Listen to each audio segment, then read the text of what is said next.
to save the situation because there might be a second bomb blast or another attack. Run far away and take cover. Make sure you are safe first.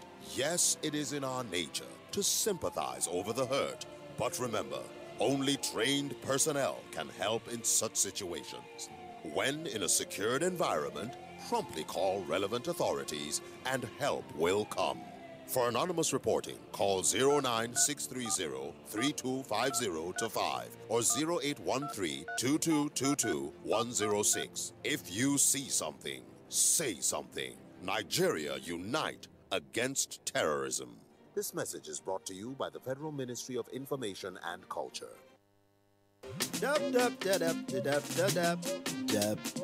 Yes. Oh.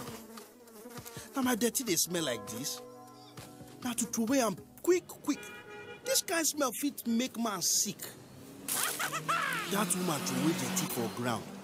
Me sef go do the same this time around. Hold up. See, to do this kind. Uploading first-hand information on the U-Report link and be the first to know by simply clicking on any of the links on the sidebar for headlines, domestic and foreign news, economy, security, politics, sports, and more. Stream live on your smartphone and tablets and stay connected. It's pretty easy. Simply download NTA News app from your Google Play Store and you're good to go. NTA News mobile app, your access to real-time information.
Good evening and welcome to The Candidate, a four-part presidential town hall series brought to you by Nigerian Media and the Nigerian Television Authority with the support of the MacArthur Foundation. These town halls represent an opportunity for you to get to know the candidates who want your votes so they can lead Nigeria for the next 4 years. We are live on the network service of the Nigerian Television Authority, on Television Continental TVC and on Wazobia TV. You can hear this program on Radio Nigeria stations across the country, and we're streaming live online at DTV and NTA.ng live. Today, we begin with the candidates of the Young Progressives Party, the YPP. Mr. Kingsley Moghalu is the party's presidential candidate. He was born in Lagos in 1963, studied law at the University of Nigeria in Nsukka, and was admitted to the Nigerian bar in 1987. He obtained a master's degree in international relations at the Fletcher School of Law and Diplomacy in 1992 and joined the United Nations in the same year. He rose to become a director and worked at the UN headquarters in New York and also in Cambodia, Croatia, Tanzania, and Switzerland. At the United Nations, he helped design a comprehensive risk management system for the $20 billion Global Fund. He was appointed Deputy Governor of the Central Bank of Nigeria by the late President Umaru Musa Yar'Adua in 2009. His bid to run for the presidency is the first time he will take part in active politics. His running mate is Mrs. Umma Getso, 37, from Kano State. She's a political activist and an entrepreneur. She co-founded the National Progressive Movement, NPM. Her political pedigree includes the fact that she's the daughter of a former senator of the National Party of Nigeria, NPN, in the 1980s, Malam Abdullahi Giwa Getso. She was the Deputy National Chairman of her party, the Young Progressives Party, prior to her selection as Vice Presidential candidate. Welcome to the candidates, Mr. Mwagulu and Mrs. Getso. Thank you. Now, with us tonight are also members of the diplomatic corps, civil society, political parties, and of course citizens who have questions for our candidates. I too will have some questions, but as important are also the questions that are coming from those of you watching us at home. So, if you want to participate, here is how to do it. Send your questions on any of the social media handles that are on your screen. Don't forget to use the hashtag #NGTheCandidates. Otherwise, your questions may get lost. Again, remember to tell your friends and family in the diaspora that they can watch this program online. We are streaming live on dtv.media and nta.ng live. Now, let's get started. Mr. Mwagalu and Ms. Getso, thank you again for agreeing to take part in the candidates. Thank you. You want to lead Nigeria. Yes. Why should citizens elect you to run the affairs of this country for the next 4 years? Well, thank you. Thank you very much, Kadria.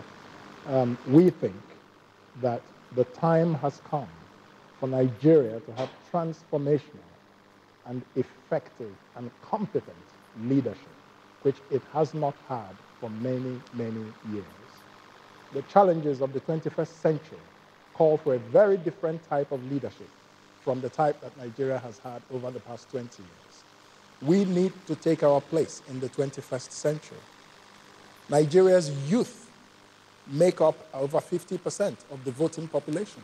So this is an election about their future. And so their future cannot be best protected by people who do not understand their needs, people who do not understand the way they think, people who don't understand the requirements of managing modern economies in the 21st century. That is what we bring to the table. Our ticket of the Kingsley Moghalu Umma Getso presidency from 2019, hopefully, will make Nigeria a modern nation.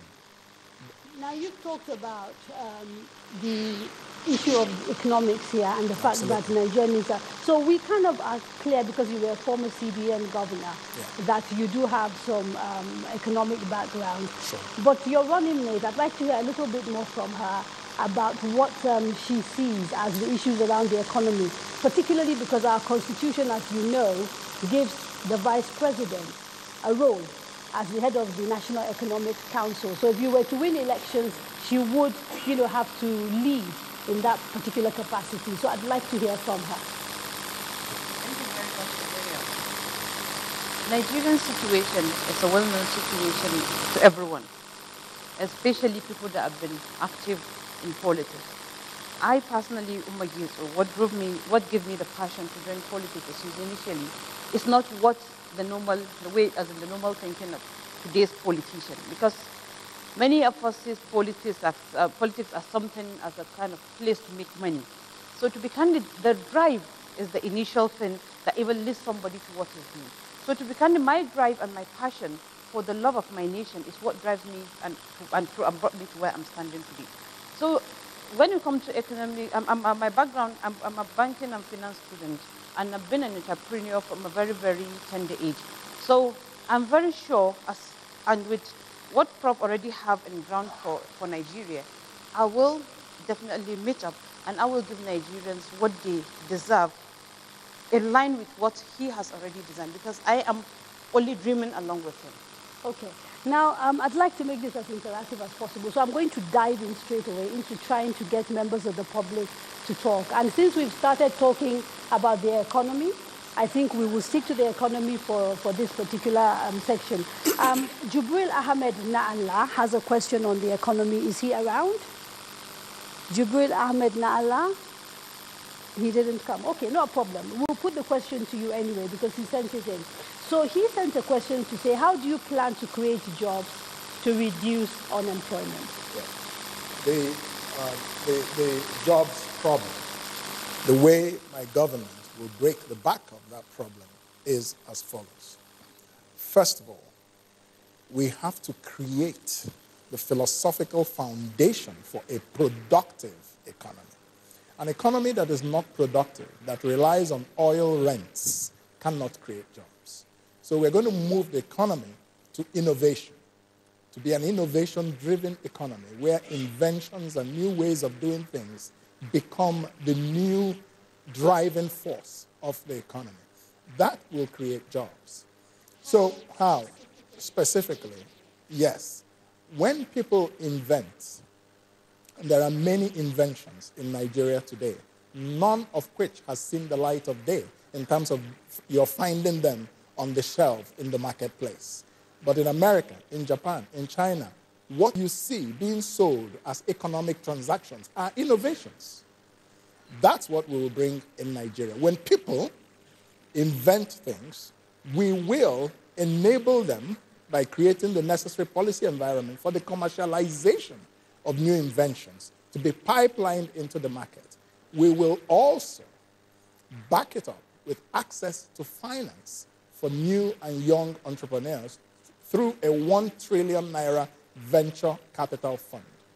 Access to finance is a very big problem in Nigeria, which my administration will address directly. And the reason it's a problem is because there is too much reliance on credit.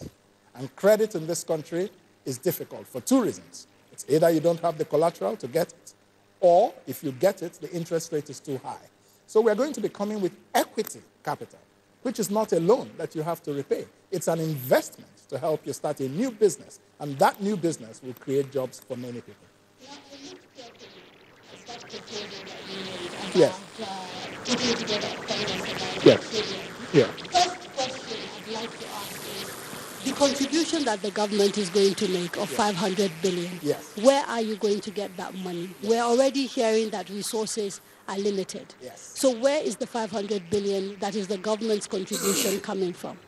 Very good. There are two main ways that we will get the money from. First of all, is that we're going to be abolishing any subsidies for petroleum importation in this country. That will save the government between 600 billion naira to 1 trillion naira every year, which is a waste that's currently going on. So that's a clear saving. Two, we're going to take the 500 billion naira social intervention fund and turn it around.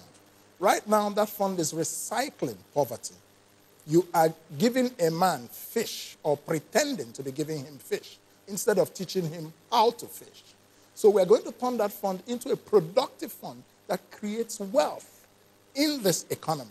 So these are part of the ways that the 500 billion that the government will contribute. The private sector will contribute 500 billion.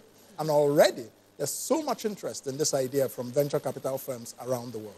Now, I am a little bit concerned about hearing that you essentially want to take money from the poorest of the poor to give people who might be considered middle class. And for Uma, for example, that comes from the north, which is seeing a high level of poverty. I'd like to hear directly from you what your thoughts are regarding taking away funding from a program which is basically directed at the poorest of the poor and putting it in a fund that will be accessed by entrepreneurs, people that would be considered by many as privileged. At the present stage we are today, how are these funds, especially in my typical north, how are these funds being, how are the northerners or typical ordinary man in Nigeria benefiting from this fund at this stage we are today? So I think converting those funds into a more productive way will do a lot of good to Nigerians, because the major problem we're having now is not that the funds are not there, just as Prof. Finished saying, the funds are there, is just to send them where they should go to. So I'm very sure with such kind of innovative thinking, the funds will definitely go to where they're going to go, and it will be to the benefit of the common man. May I add, if you don't mind? Yeah. When you say they're considered privileged, who is privileged? The 20 million unemployed Nigerians are privileged? We're trying to give them jobs.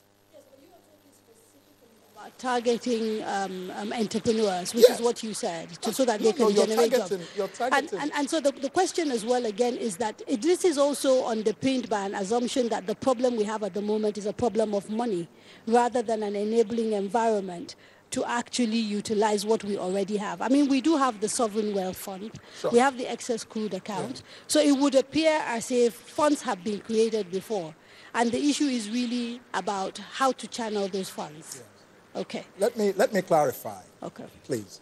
There are is through entrepreneurship and through starting small-scale businesses. That has been proven in most capitalist economies around the world. We are practicing capitalism without capital. So my proposal for a 1 trillion naira venture capital fund is not just a fund that will trigger a productive economy of innovation and manufacturing. It's a fund that will create jobs.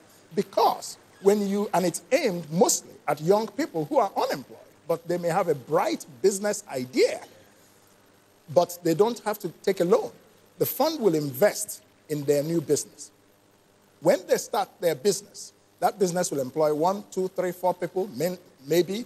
As it grows, it will employ more people. If you multiply these kinds of small-scale businesses by the thousands and the hundreds of thousands, you're creating millions of jobs. That's how jobs are created.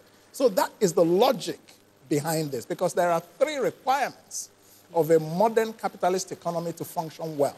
The first is property rights. The second is innovation. The third is capital. The venture capital fund will bring the sorely needed capital into Nigeria's economic environment that has been lacking.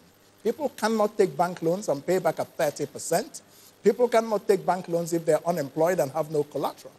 This is venture capital. You don't need collateral to access it. Okay. You share the profit with the investing fund.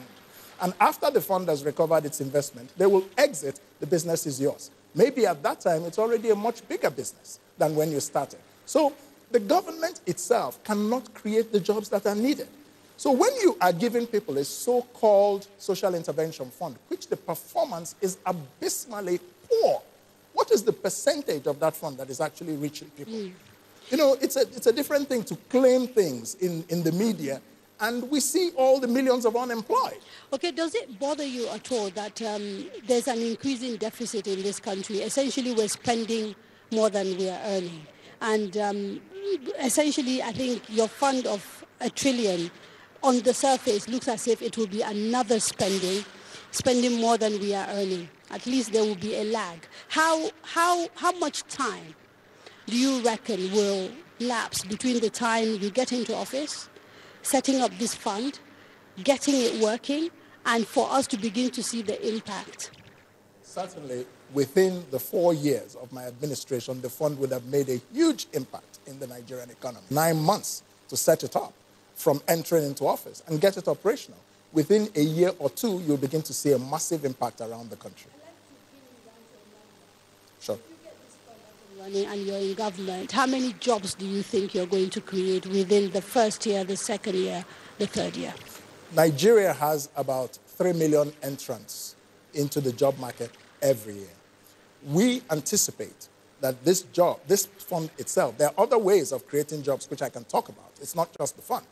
But we anticipate that this fund can create between 1 and 2 million jobs every year, new jobs. Now, agriculture is another place where we're going to go into a lot of investments by the private sector through value chains, not just for cultivation, but for transportation, for storage, for processing, and for exports. Okay. The more we invest in these areas, the more jobs are created. This is, of course, a town hall. Absolutely. And so I don't want to dominate this, and I'd like to be able to invite people to start asking the candidates some questions. We have someone in the audience called Kabiru Zubairu Mohammed. Okay.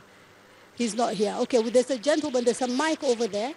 So please, you can stand up, introduce yourself, and then ask your question. Good evening, sorry. My name is Kabiru Zubairu Mohammed. Okay. My name is Kabiru Zubairu Mohammed. Actually, I'm not going to ask you about the economy. I'm going to ask you about your personality exactly. You are once the deputy governor of the Central Bank of Nigeria.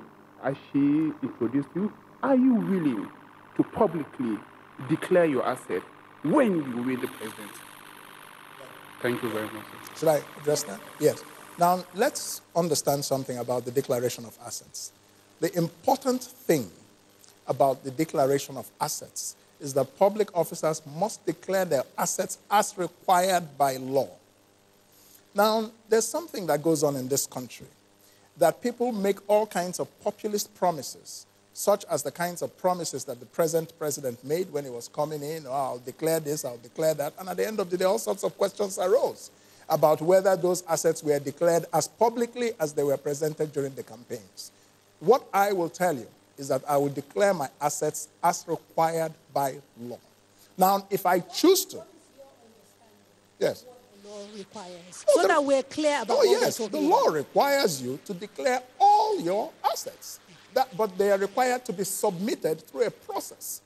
You fill a form, and everything is verifiable, so that there's a record of the things you owned before you came into public office. That's the whole point. Will you be amenable to that declaration being made public? Because, you know, there are people who say we've declared, but we don't want people to know. I have no problem with that at all, because in the first place, my most important asset is my intellectual property. What about your running mate?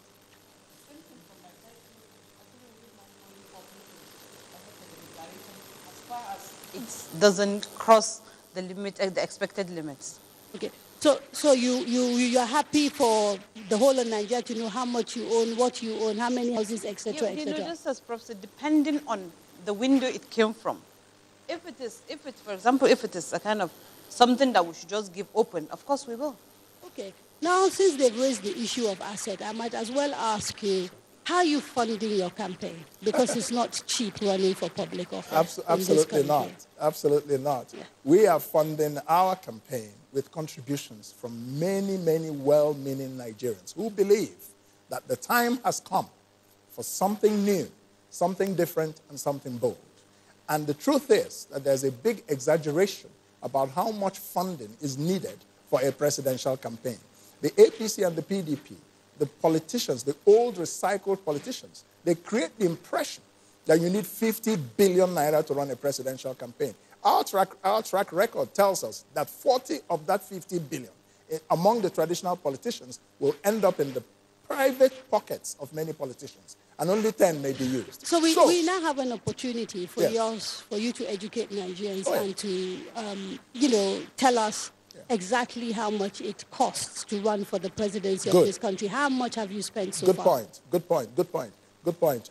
What you need under the INEC regulations. No, I'm not asking you about it. I'm asking you how much you've spent so far. How much I've spent so far? Running for office, yes. Well, I've spent over, I would say, 200 million. And these are all donations? Yeah, mostly donations and my own private funds. I'm not a beggar on the street. I have savings, and I have used those savings in a sacrificial manner for the progress of this country. I'm not funded by any godfathers. I'm not funded by any special interests. So I've used my hard-earned money. Everything I own, you can trace it. I have always worked in public life and for some while as a private consultant. So you can trace everything I own. Now, part of the difficulties we sometimes face when we deal with politicians in this country is that there's an opaqueness to their affairs. Yes. And people are left wondering who is paying for what. You referenced godfathers. Yes. You've said that well-wishers who are tired of the way things are happening in Nigeria are the ones funding your campaign. Would you be willing to publish a register of the people that have contributed to your campaign funds? If that is required of every candidate, why not? Okay, but you wouldn't lead and make an example and be the open person and be different from everybody else. I'm happy to do that. There's no secret to my funding. I mean, people just contribute. Some people drop, 20K.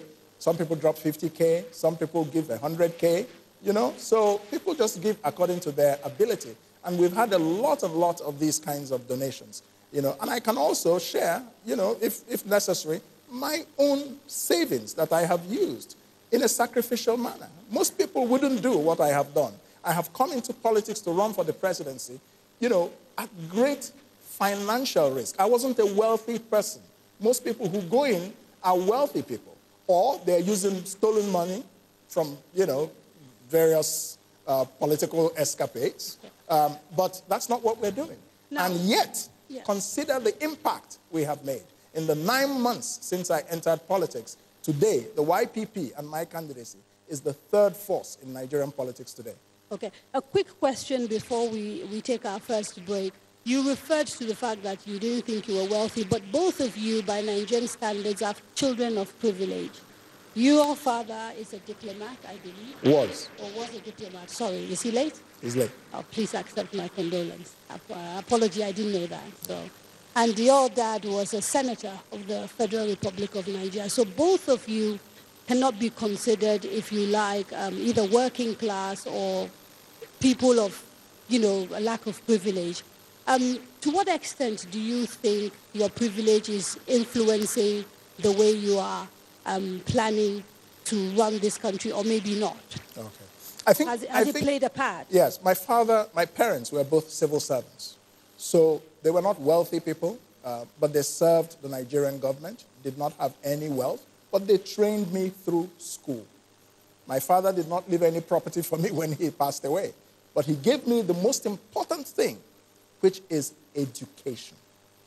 With that education, we know what a normal country should look like.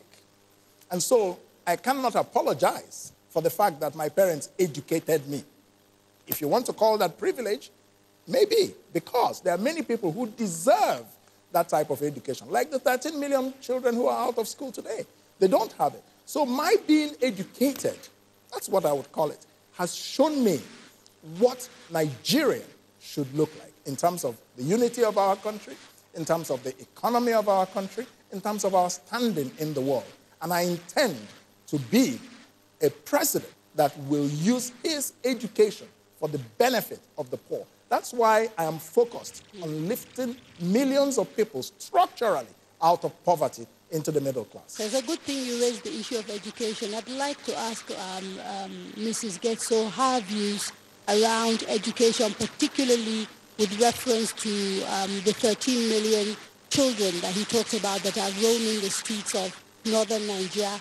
In other words, the Almajiri kids that we hear again and again about. Actually, the Almajiri case and the education in the north is something to really look into. And it's not even only in the northern part of the country. We can see that there's a kind of very, very big challenge we're having in Nigeria where the schools are not even available. So actually we have a very, very big plan for even restructuring the educational system, especially the first thing is even putting the schools on ground. Because I know in a lot of villages now, a lot of remote areas, you go and you even see there are no schools because it's only the infrastructure. A lot of, the infrastructure is not there, and most of the students are even learning under the tree. So we intend to raise the budget of education. As we all know that today's budget we're having in Nigeria is not even up to the standard of UNESCO. What is the percentage of the national budget that you would devote to education if you We are thinking of starting with 25%. I think currently it's only 10%, right? So, and which I think most of it is going to the expenditure of the ministry. So we want to make sure that the budget is being increased and will go directly to where it's supposed to go. So where will you take money from?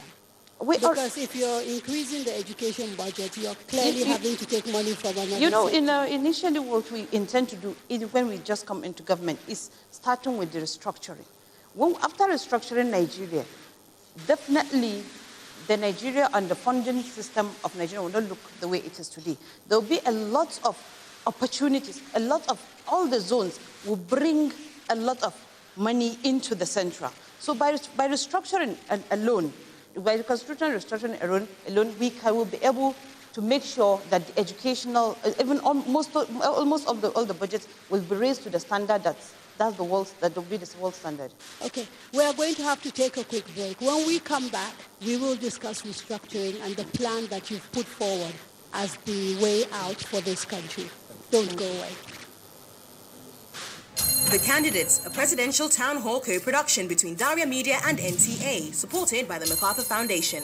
Kingsley Mogalu and running mate Omar Getso of the Young Progressive Party, Muhammadu Buhari and running mate Yemi Osinbajo of the All Progressives Congress, Omoyele Sowore and running mate Rabiu Ahmed Rufai of the African Action Congress, Atiku Abubakar and running mate Peter Obi of the People's Democratic Party. Moderator Kadria Ahmed. Dates starts Wednesday, 9th January 2019 with the candidates of the Young Progressive Party. Town Hall venue, Sheraton Hotel, Abuja, from 7 to 9 p.m. The candidates will be broadcast live on NTA and other partner TV and radio stations, as well as streamed online on NTA and dtv.media. If you're over 18 and want to be part of the audience, apply online at daria.media or use the hashtag NGTheCandidates or participate online using the hashtag NGTheCandidates. Hate speech is not a joke. It incites genocide and crimes against humanity. Most of Africa's civil wars are caused by hate speech from one tribe against another. We don't want it here. The Nigerian government stands firm against hate speech. Under no conditions whatsoever should we tolerate or excuse or justify hate speech or hateful conduct of any kind, especially where such is illegal. There's no doubt that the resurgent push for separatism, as well as the rising cases of ethnic and religious disharmony, are all traceable to the growing phenomenon of hate speech. One nation bound in freedom, peace and unity. Nigeria, one nation, one people. This is a public service announcement brought to you by NTA. I see the wisdom in your eyes, Mama, and I feel the courage in your heart. You carry strength in your walk, Papa, and compassion in your touch. I see the love in your smile, my sister, and I hear the truth when you talk. You are a winner with your brain, my brother, and a healer with your soul. I see the future in your hands, Niger, when you register and vote. We get power inside us, my friend, but not be power for our fists. This is not power of how to use our head and come together. So stand up. Let us not sit down and look. To Baba say so. No sit down look. No sit down look. No sit down look. Make una no sit down look, oh. A popular saying in Nigeria goes that at the time a cockerel matures, it begins to crow to tell the world the time of day. This makes a crucial premise for all of us who have come of age, the youths, to lend our voices to a nation set to flip a new page, like the chance to vote and be voted for, whether being a youth, a woman, or a person with disability, and to do this in unity. And to anyone who hasn't been confident enough to exercise these rights, I beg, step out of the dark and come into the light. I mean, your participating in the electoral process is significant, a moment to behold, like that cock crowing in the morning to tell about a difference. No sit down look. Do something that will count today and be in tomorrow's books. The elections are coming. Register for and get your voter's card, your power card. As a citizen, and especially as a young lady or lad, lend your voice, use your voice, talk, say, and tell the world the time of day.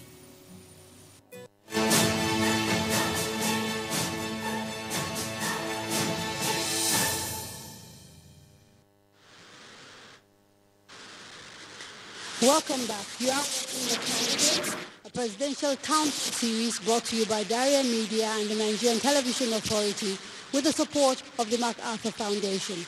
We are in conversation with the presidential and vice presidential candidates of the Young Progressives Party, Mr. Kingsley Moghalu and Mrs. Umma Getso. A quick reminder for those watching at home, you can still take part by sending your questions using the social media handles scrolling across the stream. We will do our best to ask the candidates as many audience questions as possible. Now, before the break, we started a conversation on education, which then went into infrastructure. You said you wanted to say a little bit more about what your plan is for education. And then we'll talk about, so. Well, concerning education, I just wanted to add that today, ASU is on strike. It's a national tragedy. And this is the 13th time we are witnessing this national tragedy since 1988. So roughly every 2 years, our universities shut down. Tell me, how can a country that is governed in this manner make progress? That Yes. is causing issues to occur at our university tertiary education That's level. Right. There are two problems concerning the ASU strikes. The first is that our political leaders are not willing to invest in education. They are more willing to invest in paying the salaries, fat salaries of members of the National Assembly. They are more willing to invest in paying salaries of 1 million special assistants and personal assistants to special assistants than to invest in human capital. So this country, so investment, it's underfunded. We need to invest much more in education. That's number one. Number two, we need the autonomy of universities. Universities need to be free. The government in most advanced countries does not control universities. So, broadly, the investments we will be making in education are, one, investments in teacher training. Okay, I want to be able to get Nigerians to understand. You know, education is broad. Big. Primary, secondary, yes. tertiary. Yes. So when you talk about investment in education, break it down. Yes. Do you believe that government, for example, should fund university education? Yes. In other parts of the world, it doesn't always happen. That's right. People who go to university work hard, save, or their parents pay for them to go to school. So when you're talking about funding for education, if you could be a bit clearer about which, part of education you're talking about and what your policy is. That's right. And it would be good if we take them one by one, starting from primary, secondary to the higher education. Yes. When I tell you what we want to invest in, I will apply it to all three or anyone. Mm-hmm. The first investment is in teacher training. Teachers in primary schools and secondary schools, especially in this country, have not risen in recent years to the quality of where they should be at. And because of that, we see the impact on the quality of the young people coming out of educational institutions in Nigeria. In the universities, we are not investing in, one, enough teachers. At Harvard, the average ratio of student to teacher, or at MIT, is 3 or 4, maximum 9 to 1 professor. But in Harvard Nigeria, hang on. Harvard is not funded by the United States government. No, I know. So even in state universities, the ratios are low. That's what I'm trying to say. Let me ask you a specific question. Sure. If you become president Yes. and she becomes vice president, That's right.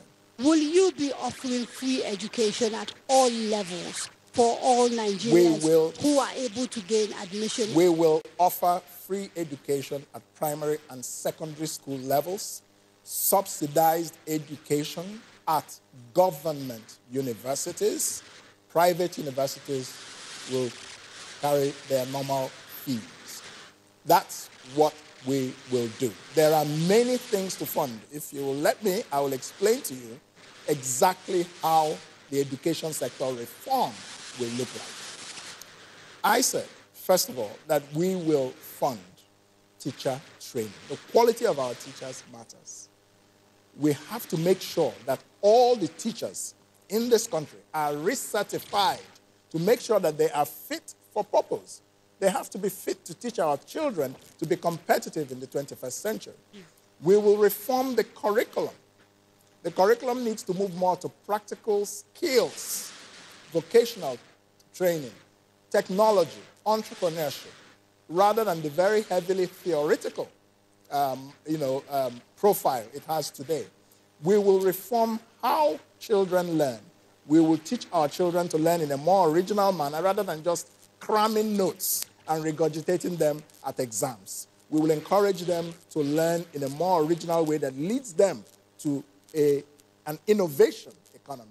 Finally, we will invest heavily in educational infrastructure. As Umma said, we have to have in every government institution, there should be no government educational institution in which our children do not have modern learning aids like laptops provided by the government. Yeah. Sure. Around how you're going to pay for this. Oh, sure. Because to interrogate this a little bit more. But before we do, members of the audience, questions, please. 2, 3 people perhaps, say who you are, and then ask your question, and then we'll come back to the candidates. Now we have to talk about restructuring. Yes, sir.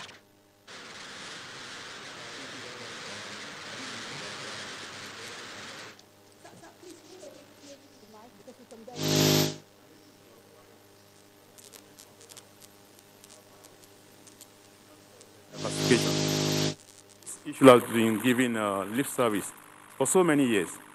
My question is, how do you intend to diversify the economy? Because we have sectors like the apiculture, the beekeeping sector, where majority of the honey that we consume in this country is imported. And you're talking of youth unemployment getting to 21 million. There are other sectors that you can unleash into the economy to create jobs. So how do you intend to focus on diversification if you are to be made the president of Nigeria? Thank you. Sure. Gentleman in black. My name is Chido Anuma. I'm the coordinator of the African Center for Media and Information Literacy. My question is, the issue, you will agree, Kingsley, that the issue of unity is important, national integration. And I haven't heard much of that in this campaign. Perhaps next to the security of this country, I think it's one of the major things that is holding the development of this country back. So do you agree with that? And if you do, what do you make of it? What's your perspective in terms of dealing with the issue of national integration? Thank you. Okay. One final, the lady there, please. Yes. Yes.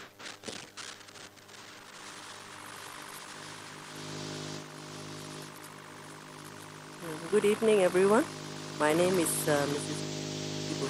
I would want to direct this question to Mrs. Umageso. In the issue of education, being an educationist myself, I would want to know what your plans are to revive the education in Nigeria, one. And then also, I want you to talk broadly about your plans for reviving the Nigerian curriculum. Thank you. Reviving Nigeria. I want Mrs. Umageso to talk broadly about their plan in reviving the Nigerian curriculum to meet up the world standard. Thank you. Education curriculum. The education curriculum, yes.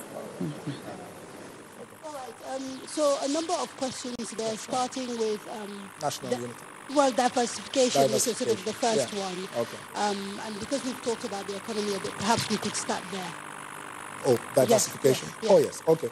Now, you see, diversifying the Nigerian economy can be achieved and will be achieved by my administration in many ways. The first thing that is required to diversify the Nigerian economy is the political will to move away from the politics of oil rents and to move Nigeria to an innovation and manufacturing economy. The recycled old politicians have trapped us in the worship of the god of small things, which is crude oil. Who controls it? Who controls the allocation of oil blocks? All that. That is why you find a lot of our politicians paying lip service to diversification, but they spend 4 or 8 years in office, not much of diversification happens. Here's what I'm going to do. Yeah. Yes. When we're talking diversification, there's also, of course, issues of resource control. Yes. So I'd like to hear what your position is regarding resource control. Yes. And who takes what. Sure. Exactly. That's what I was coming to when I talked about political will. There is no way you can diversify the economy of this country without constitutional restructuring of the Federal Republic of Nigeria. Nigeria, as it is today, is geared towards a monoproduct economy because of the command and control powers at the central government.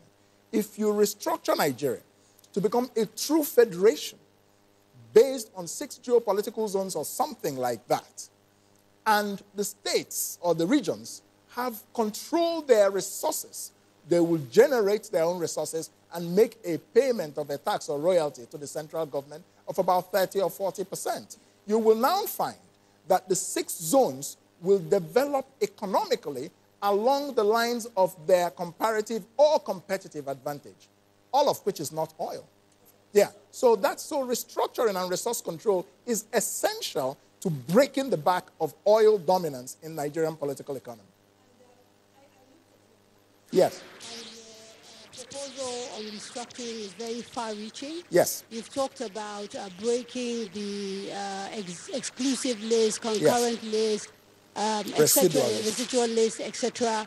having regions, banning local governments, very extensive plan. I didn't say ban local governments. Well, I no, said there should not be a constitutional tier of government. They will be under the regional government. Exactly. Okay.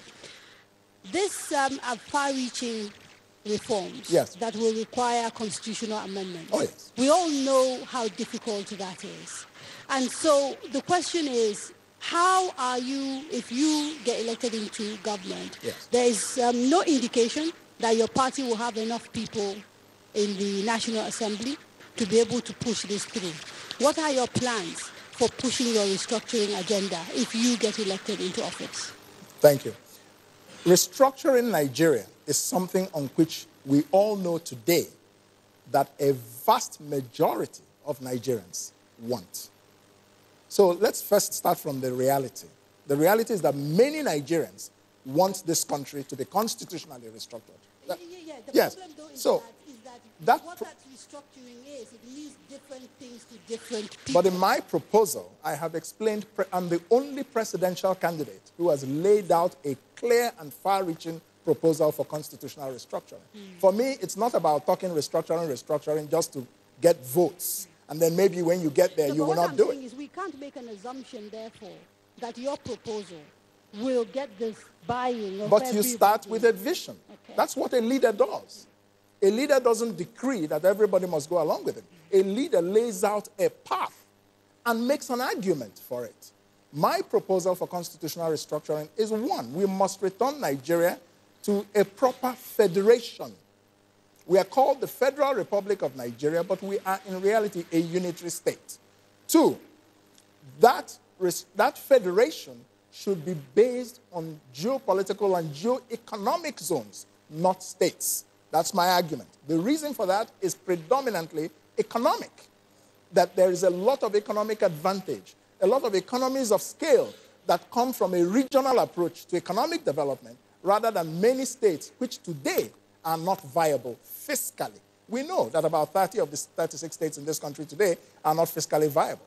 So, third, I believe that there must be resource control.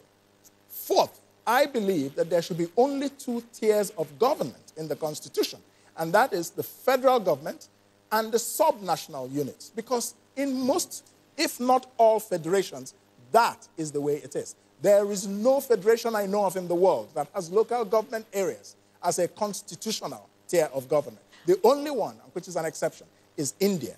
I'm still waiting to hear how you will get the buy-in. Yes, to be able but to you get talked about far-reaching constitutional changes that you are proposing. But you talked about different restructuring, meaning different things to different people. So I needed to clear that up. Okay, no problem. Yes. So because people are always confused about this. So I want to be very clear about what I mean by restructuring so that you won't go and say, YPP candidate talked about restructuring, but like most politicians, he didn't tell us what it meant. I will never be accused of that. Now, the fifth is that there must be a proper separation of religion from public policy in a constitutionally restructured Nigeria. I've sorted that out. Now, let's move to how. When I become president in 2019. Not if. When. Okay. When I become president. When I become president, here's what I'm going to do. First of all, I will sit down with the leadership of the National Assembly because Nigeria cannot be restructured. The Constitution cannot be changed or amended without the participation of the National Assembly. We will sit down and have a leadership-level discussion where I will lay out my vision with an argument as to why it is good for this country. And I will persuade most of these leaders of the enlightened self-interest of all of us in this vision. It may not be 100% what I want. That's where the negotiation and the discussion comes in. You know, when I'm not going to be a military dictator. But I will present an executive bill based on this vision after discussion with the leadership of the National Assembly. I will set up a high-level presidential commission on constitutional restructuring made up of about 7 very distinguished Nigerians with no political partisanship leanings who will look at previous efforts like the National Conference, like Obasanjo's own attempt, and so on. And, you know, distill this. And then we'll say, look, where do we go from from here. We will then present an executive bill. We will go directly to the Nigerian people and make the case for restructuring. Right. And so that's how you intend to do yeah. it. Okay, it's still going to take a bit of time. Yes. Let's assume, and we're very optimistic, yes. that you manage to get the buy-in that you want. Yes. It's still a lengthy process because apart from the National Assembly, the state houses of assembly have to be involved, etc., etc. Earlier, we were talking about education, and you talked about a budget of something like 30%. Yes. And when I asked Mrs. Getso about where that money was coming from, yes. she answered that your restructuring agenda is what is going to give you the resources. While you're waiting for your restructuring to take place, to happen. How exactly will you be funding these far-reaching yes. reforms that you want to do in education, in the economy, etc., etc.? There are many sources of revenue in this country, and there is also a monumental amount of waste that is going on in this country. If we stopped all these security votes and put some of that money into healthcare or education, we will do a much better job of governance. If we, I've said it in my proposal, in my manifesto, that within 2 years, I will bring the recurrent expenditure level down to 50% and increase capital spending to 50%. Will you be sacking people? No, Because, not a lot of our recurrent expenditure goes on salaries. On salaries. For civil servants. Good. Are you going to be sacking people? Are you suggesting that we should spend the rest of eternity paying civil servants and our economy is sinking? So the answer is yes. No. Let me give you the answer. We will reform the civil service.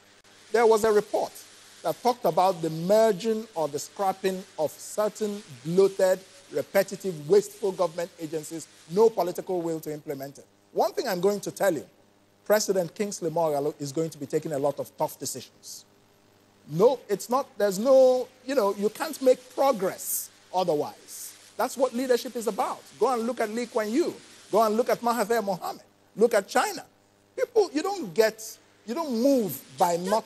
Just so we are yeah. clear, you've talked about creating jobs. Absolutely. And here you seem to be talking about sacking people. Let me tell you what will happen to the public sector. No, let me tell you what will happen to the public sector. You're not going to kick people out into the streets. But we need to rationalize the public sector and make sure that, one, it's productive, and two, people who are redundant can be moved into other areas. I intend, as president, to recruit 1.5 million new policemen and women for the Nigerian police force. Train them, equip them, and have them recruited. For a modern 21st century police, we have 200 million people, and we have 300 and something thousand police officially. 1/3 of them are guarding VIPs in their homes. Another 70,000 are alleged to be ghost workers. You have to invest in securing this country. So you can move some people from other aspects of the public service to security services and train them. That's one way to go about it. Some people, if you want to let them go, you don't kick them out into the street. You help them access a new way of livelihood, either with a package, an exit package, or you direct them to the venture capital fund to help them start new businesses. So there are many innovative ways of modernizing and preventing wasteful recurrent expenditure in this country.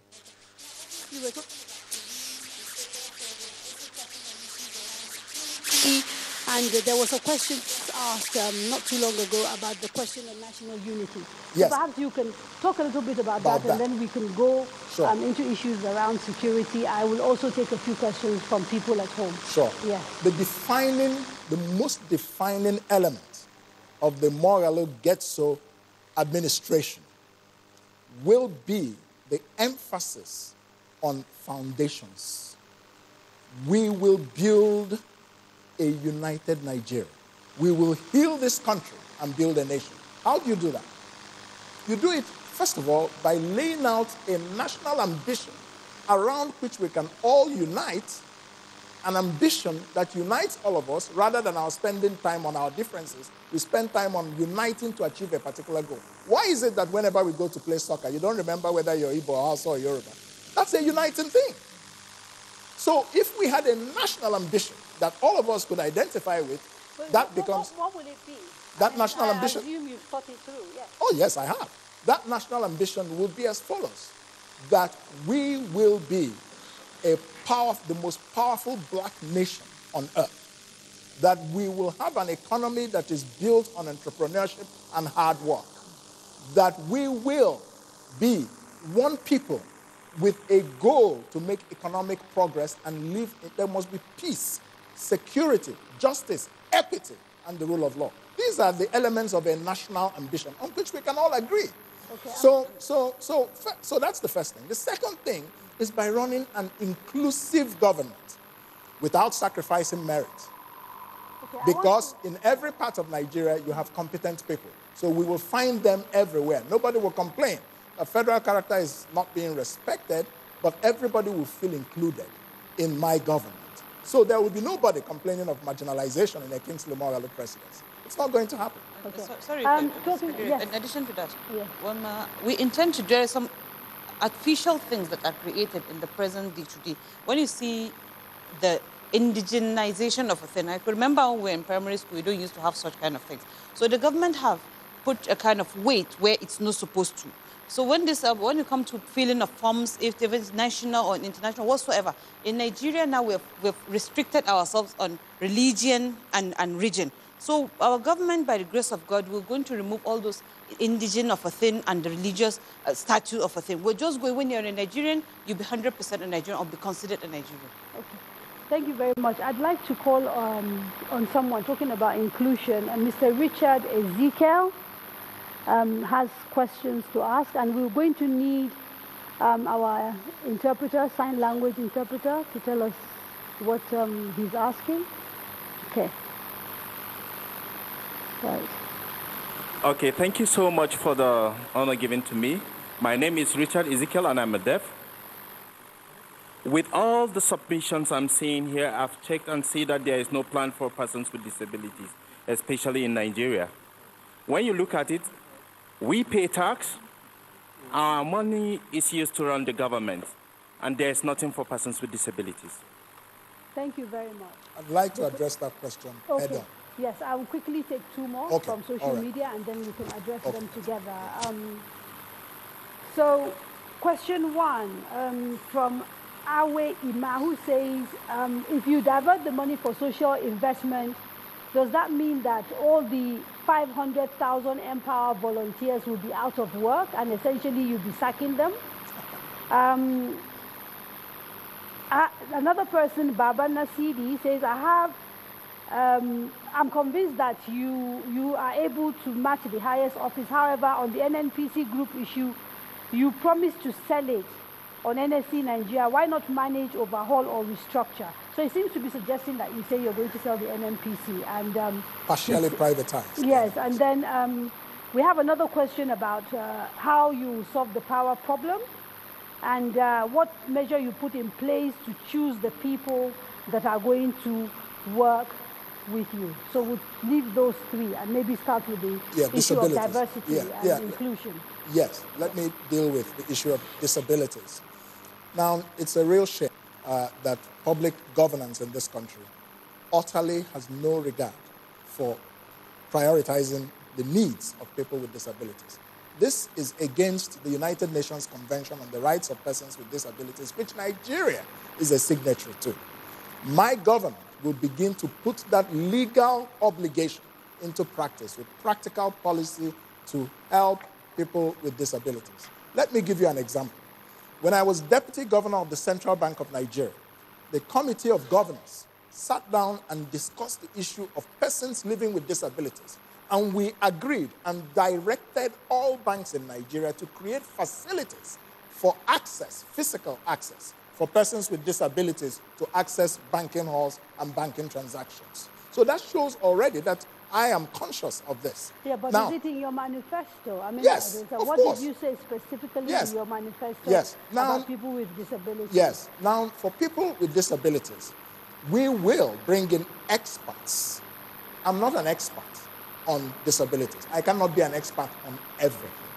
The important thing is that the Ministry of Social Welfare under my presidency will set up a very, very strong disabilities policy unit, which will set out regulations and support for persons with disabilities in this country to access all public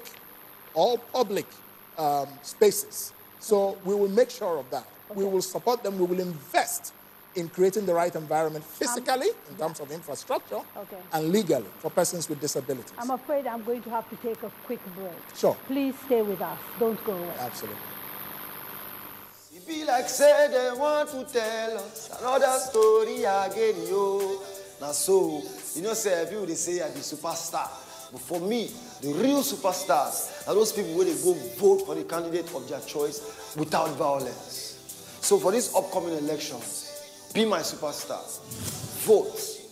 No fights. No violence. Because the election will be won. We work together so the future will be brighter.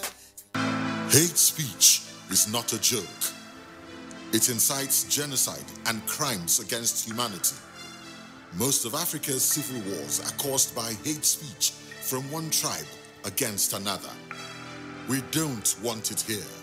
The Nigerian government stands firm against hate speech. Under no conditions whatsoever should we tolerate or excuse or justify hate speech or hateful conduct of any kind, especially where such is illegal. There's no doubt that the resurgent push for separatism, as well as the rising cases of ethnic and religious disharmony, are all traceable to the growing phenomenon of hate speech. One nation bound in freedom,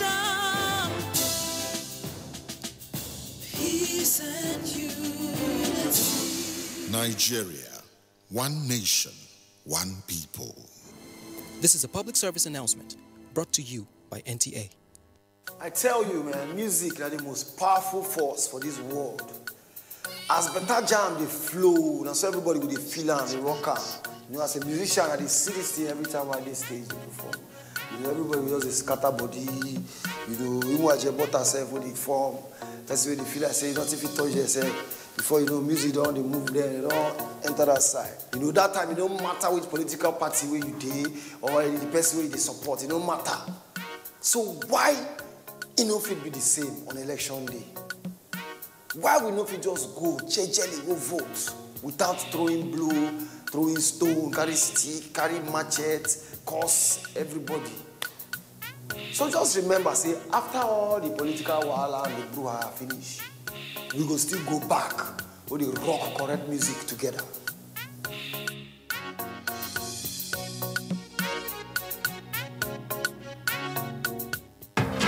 The Candidates, a presidential town hall co-production between Daria Media and NTA, supported by the MacArthur Foundation. Kingsley Moghalu and running mate Omar Getso of the Young Progressive Party. Muhammadu Buhari and running mate Yemi Osinbajo of the All Progressives Congress. Omoyele Sowore and running mate Rabiu Ahmed Rufai of the African Action Congress. Atiku Abubakar and running mate Peter Obi of the People's Democratic Party. Moderator Kadria Ahmed. Dates starts Wednesday, 9th January 2019 with the candidates of the Young Progressive Party. Town Hall venue, Sheraton Hotel, Abuja, from 7 to 9 p.m. The candidates will be broadcast live on NTA and other partner TV and radio stations, as well as streamed online on NTA and dtv.media. If you're over 18 and want to be part of the audience, apply online at daria.media or use the hashtag NGTheCandidates or participate online using the hashtag NGTheCandidates.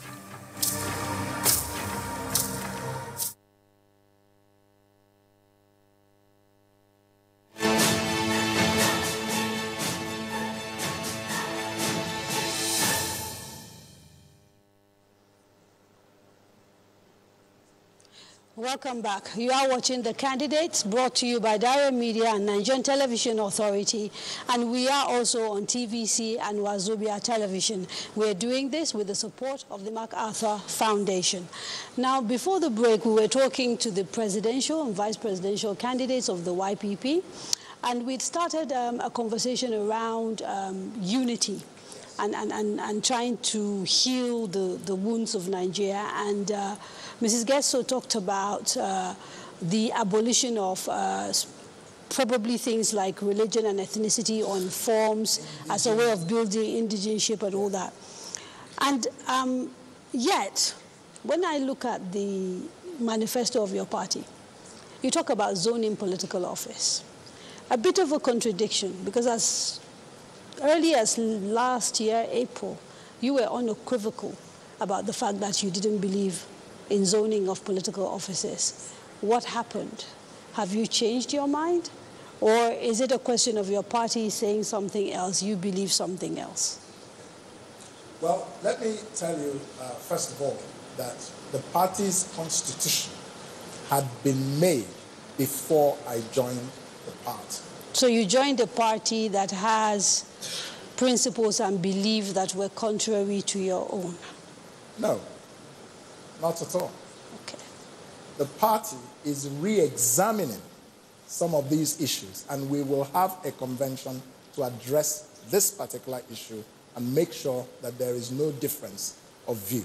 You see, it's a bit problematic, though, for Nigerians, because if you're presenting a party with a certain manifesto, yes, with certain beliefs, yes, and you want to be president, yes, these are the beliefs that are determining whether people support you or not. I think and yet, what you seem to be saying is, we want you to elect us on the basis of our manifesto, but actually, we may get into office and change I think there's an issue of interpretation here. Okay, please explain. I think there's an issue of interpretation. Okay. The YPP is not talking about... Like you did not understand what I was trying to say. Yes, you can... No, I'm talking specifically about what was said in the manifesto. In the manifesto, yes. Yes, specifically. Yes. Can you read it? I can try and find it here, yes, because I think I've got it somewhere here.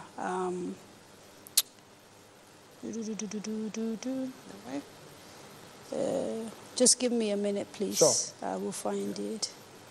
Right, under the heading Indivisibility of the Nigerian Polity and the subheading of the party's mission, the party said, shall also promote geopolitical balancing as a fundamental principle of power sharing in the country.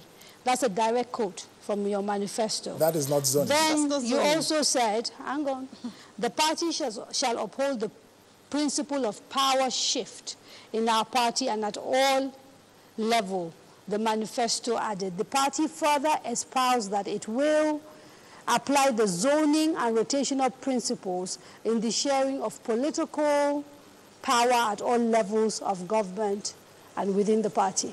Good. Now, I have said that the party is looking at its constitution. I joined the party because I believe... So we admit it is in your manifesto. Let's accept that it is in there. I mean, you've read it out. Okay. Yes, but it is a living document. It's a document that's subject to change. My vision does not support zoning. I believe in meritocracy. The party, since I joined the party, remember that I only became the presidential candidate of the party in September. Life hasn't ended. We're going to be taking another look at our constitution, and we'll be making the necessary amendments. So I don't see any inconsistency, because the party, since I became a presidential candidate and I laid out this vision, remember, I am the leader of the party, having become its presidential candidate. So a leader can say to his colleagues, look, this thing was in our constitution, but we need to take a second look at it. That process is ongoing. It's not a problem at all. Not imposing your views on the party. No, I'm not imposing at all. But we have all, in fact, agreed that we need to take a second look at this. So there's no daylight between me and the party at all. Okay, I want to open this up a little bit more, get people to, the gentleman in black, the one in yellowish, and then the lady in the black scarf, and then another lady somewhere, I think, or the gentleman over there. Yes. And please try and speak up. I'm the president of the Young Youth Network for Good Leadership in Nigeria. I want to draw the attention... Can you actually hear him properly? Because it's a little bit faint. Okay. My question is just simple. Will you give Nigerians light? Thank you very much. Thank you. Light. Power, yes. Power. The question of power. Yes.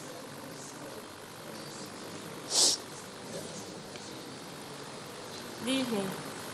My name is Likisu Aliladam. I'm a civil servant. I would like to ask Mr. Mogalu, please, what are you going to do differently in terms of corruption? Knowing that corruption is a very vast matter. Yeah. What are you going to do differently to tackle corruption? Secondly, about our judicial system. Knowing that we have lots of convicts in the prisons, everywhere it's crowded, and crimes are being committed on a daily basis. What are you going to do to take care of such issues? And my third question goes to Hajia Umar. What are you going to do about our children roaming the streets, child abuse, early marriages, and girl-child education? Okay, thank you, ma'am. Thank you. The gentleman over here, yeah. We'll do the three, then we'll come back. Good evening. My name is Haruna Kubanjo. I'm a governance expert in Abuja. My question is, I'm going to ask a question on the issue of education and power.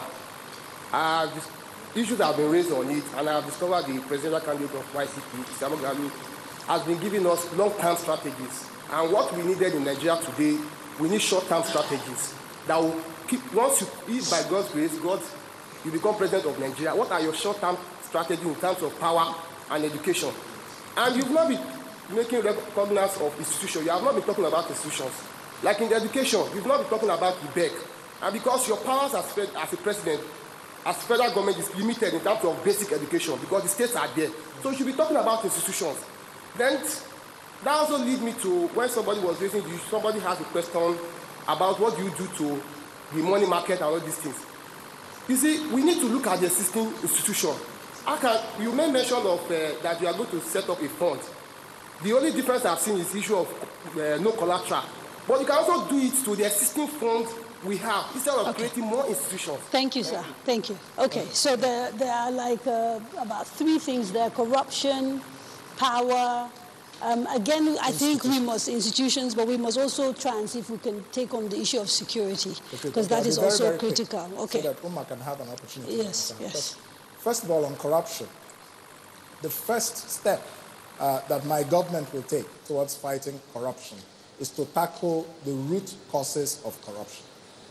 The value system is broken in this country, and that is what is feeding corruption. So it doesn't matter what you do at the surface if you don't address the root. The fact that Nigeria does not have a philosophical foundation which requires a value system to turn Nigeria into a great country, a value system that all of us agree on, and we, the citizens, can all agree. It is all of us working together that will make this country work. Now, so that's number one. We're going to include the study of ethics in our schools, especially at primary and secondary levels, because that teaches children right and wrong. But while you're grooming young children and teaching them and changing their mindset, what do you do with the existing problem? The next thing that we will do is to bring transparency into governance processes. That is a proactive approach to fighting corruption. We will make sure that contract awards and budget processes are far more transparent. From the very first budget of my government, the budget will be subjected to a forensic audit before it is taken to the National Assembly. That means that we will weed out any budget padding. Yeah, that's the next thing is that we will impartially enforce accountability for acts of corruption. The fight against corruption will begin inside my government. Will you be looking at things retroactively, or would it be a question of drawing a line and saying going forward from the time I'm in government? In other words, will you be investigating people you've taken over from if you become president? Now, if any crimes have been committed under the law and they don't have any statute of limitations, the law must take its course. We have a judiciary. So you're not going to stop the work of the judiciary. That's a matter for the judiciary. But my approach to fighting corruption is forward-looking. It is to create a new environment where you reduce corruption markedly. not an approach that focuses on, looking to the past, whereby people can say you're witch hunting. I don't think that is the real issue. The issue is to create systems that make corruption difficult. And if you are found to be corrupt, that there's the political will to punish you, not to be talking about fighting corruption, but members of your political party are corrupt, nothing happens to them, but if you're in the opposition, it's easy to target you. Power. So, yeah, power. Then when we come to power, here's my approach to power. First, the decentralization of the national grid. A lot of these questions come back to restructuring, but let's not dwell on that. The decentralization of the national grid is... So mini grids spread across the country. Spread across the country. Right. That will be our approach to power. Using hydroelectric and fossil energy, focusing them more on industrial production areas like Lagos, like Kano, like Aba, or Onitsha, or Ogun State, some of those kinds of places. The reason is that if you make sure that these parts of Nigeria have 24-hour electricity, a lot of things will happen. The prices of goods will come crashing down because... Let me try and understand that, because I'm a little bit confused. The current power policy of the current regime also has a bit of a mix. It talks about hydro, it talks about renewable, it has timelines for getting about 30% of our power from renewables. And they've started even talking about decentralizing power as well. I'd like to know how your policy differs from what obtains at the moment. How my policy differs is, number one, the focus on industrial areas as a priority of power infrastructure. Number two, the focus on renewable energy for the normal population. I want to move Nigeria's power policy more towards renewable energy than to fossil What sort of percentage are you looking at? What percentage of Yes, of our power mix will be renewable. There will be a mix, but I think that at least 50 to 60% of Nigeria's power should come from renewable energy. I think that's very easy to, it's possible. And the time frame for this? Well, I have a 4-year mandate. So, you see, I don't like to make unrealistic promises. So you're basically saying everything you promise in your policy are things that you think you can achieve within your first term in office? Within my term of office, yes. That I can promise you. I don't like to make flowery promises, but I want to tell you that it's not even a question of making promises. It's a question of, I have a plan for Nigeria. That plan is in this book. Build, innovate, and grow. I'm the only presidential candidate to lay out a comprehensive plan for governance and leadership, for nation building, for the economy, it's like and for foreign affairs. You're trying to sell your book on my program. Now, I want to turn to Mrs. Omar. I'd like to talk about security and what is happening in the northeast of Nigeria, but also increasingly the northwest in places like Zamfara and the general issues that we have. What are your thoughts regarding the Boko Haram insurgency and the fight that Nigeria has had on its hand for the last decade or so? Thank you very much, Kajeja.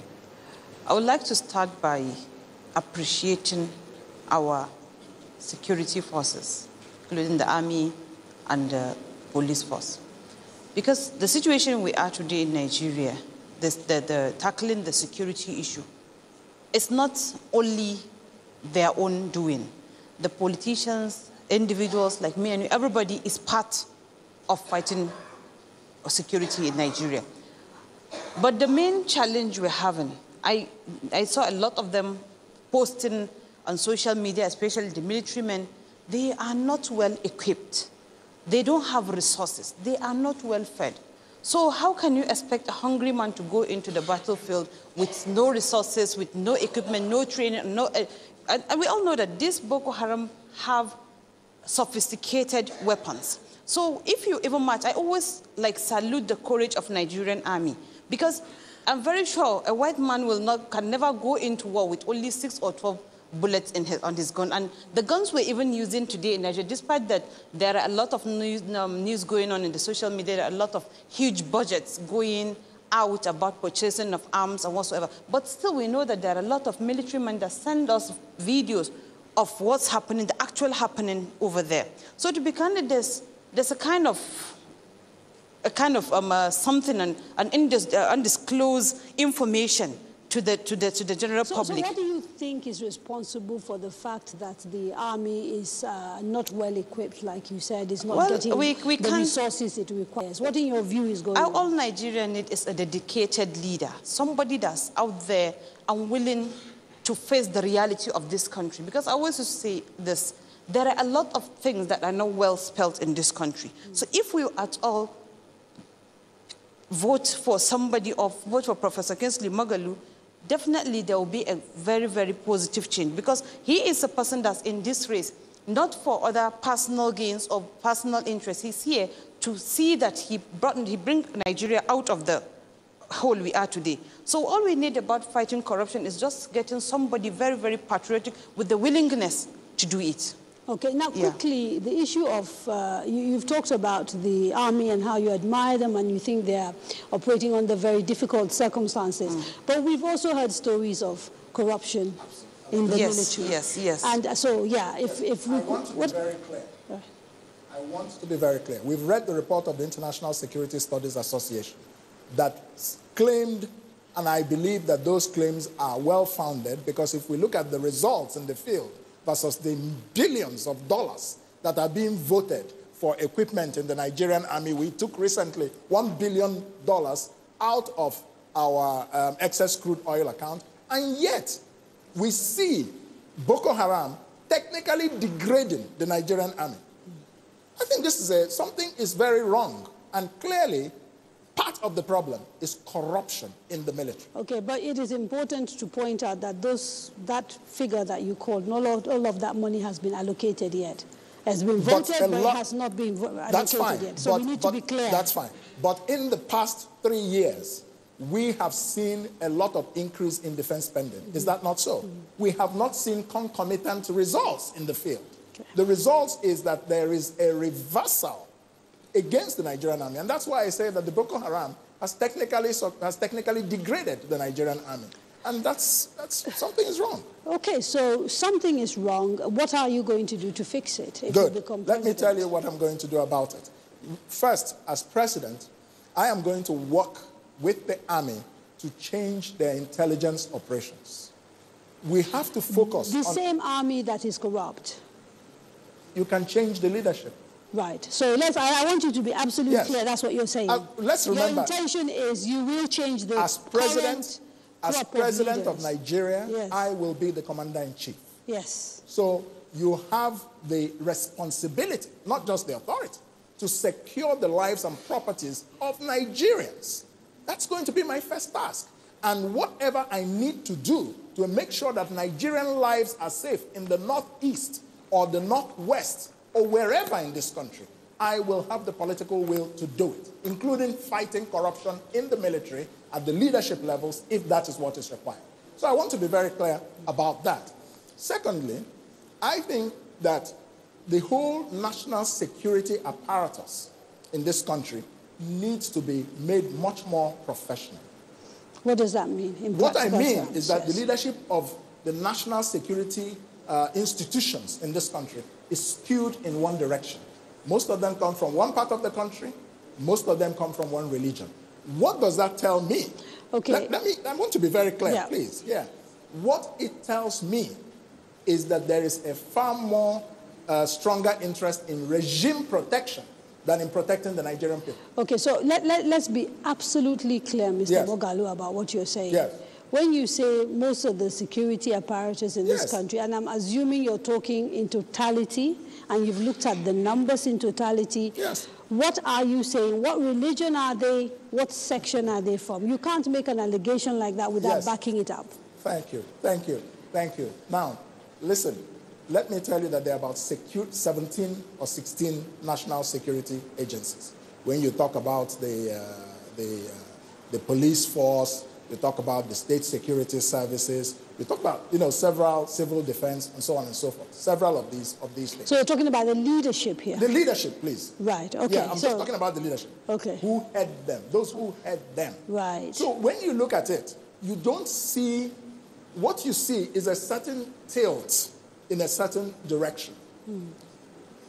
What this says is that there is an implicit assumption that, for whatever reason, those security agencies have to be headed by, we saw what happened with the SSS. But you're not really still saying what you want to say. Because no, I think you're saying, so let me say it for you, and then you confirm if what you're saying is true. You're saying the current government of President Muhammadu Buhari is appointing Muslims and Northerners mostly as heads of government. Okay, just so that we say it and we have the conversation. That's what is the reality. That's the fact.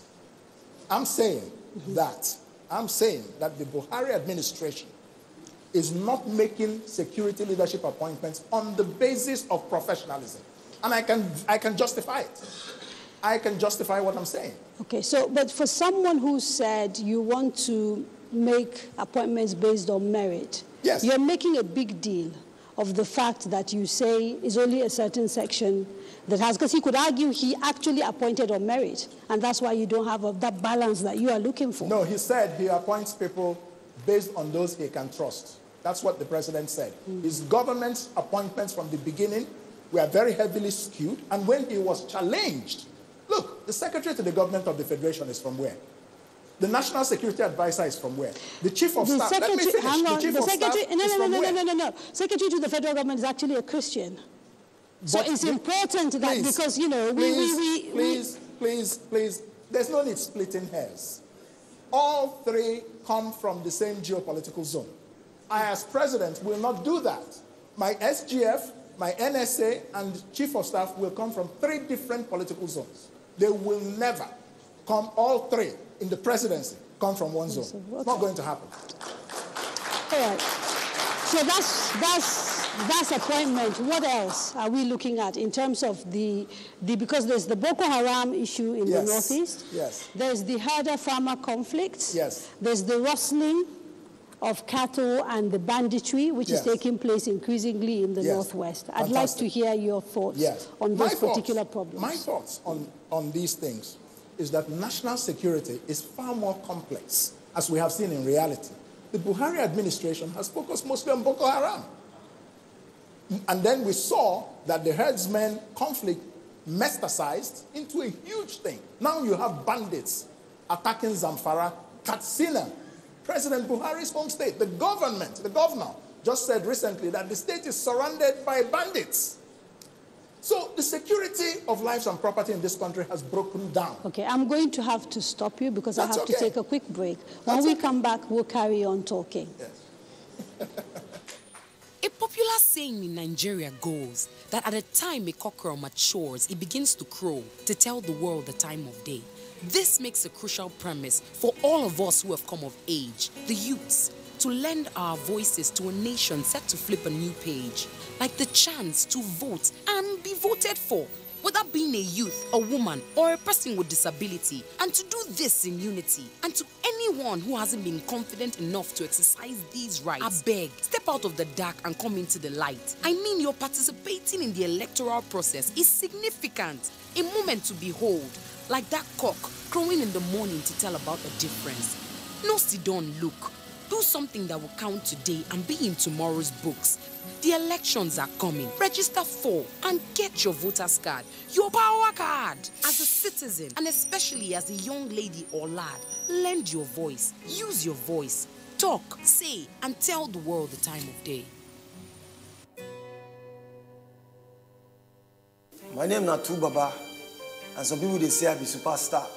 But to me, the real superstars are the people where they go vote for the candidate of their choice without violence. You understand? So for this upcoming election, be my superstar. Go out, go vote. No fighting, no violence. Because election will be war.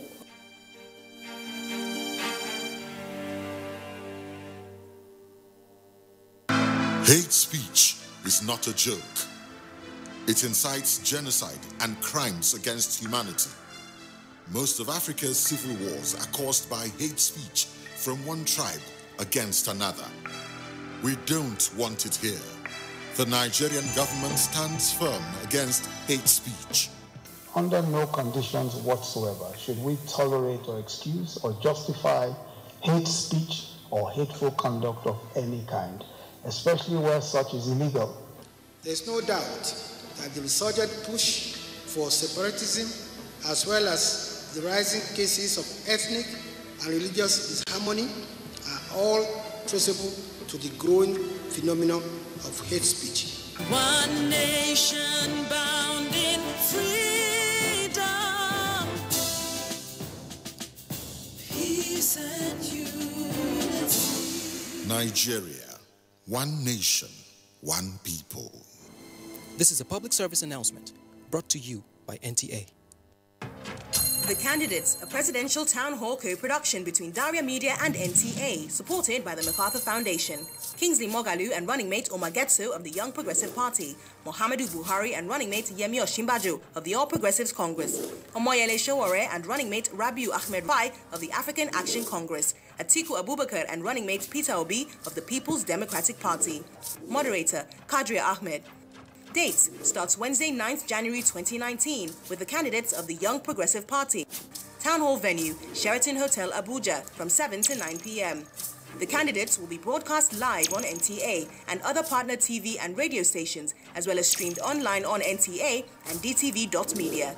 If you're over 18 and want to be part of the audience, apply online at daria.media or use the hashtag NGTheCandidates or participate online using the hashtag NGTheCandidates.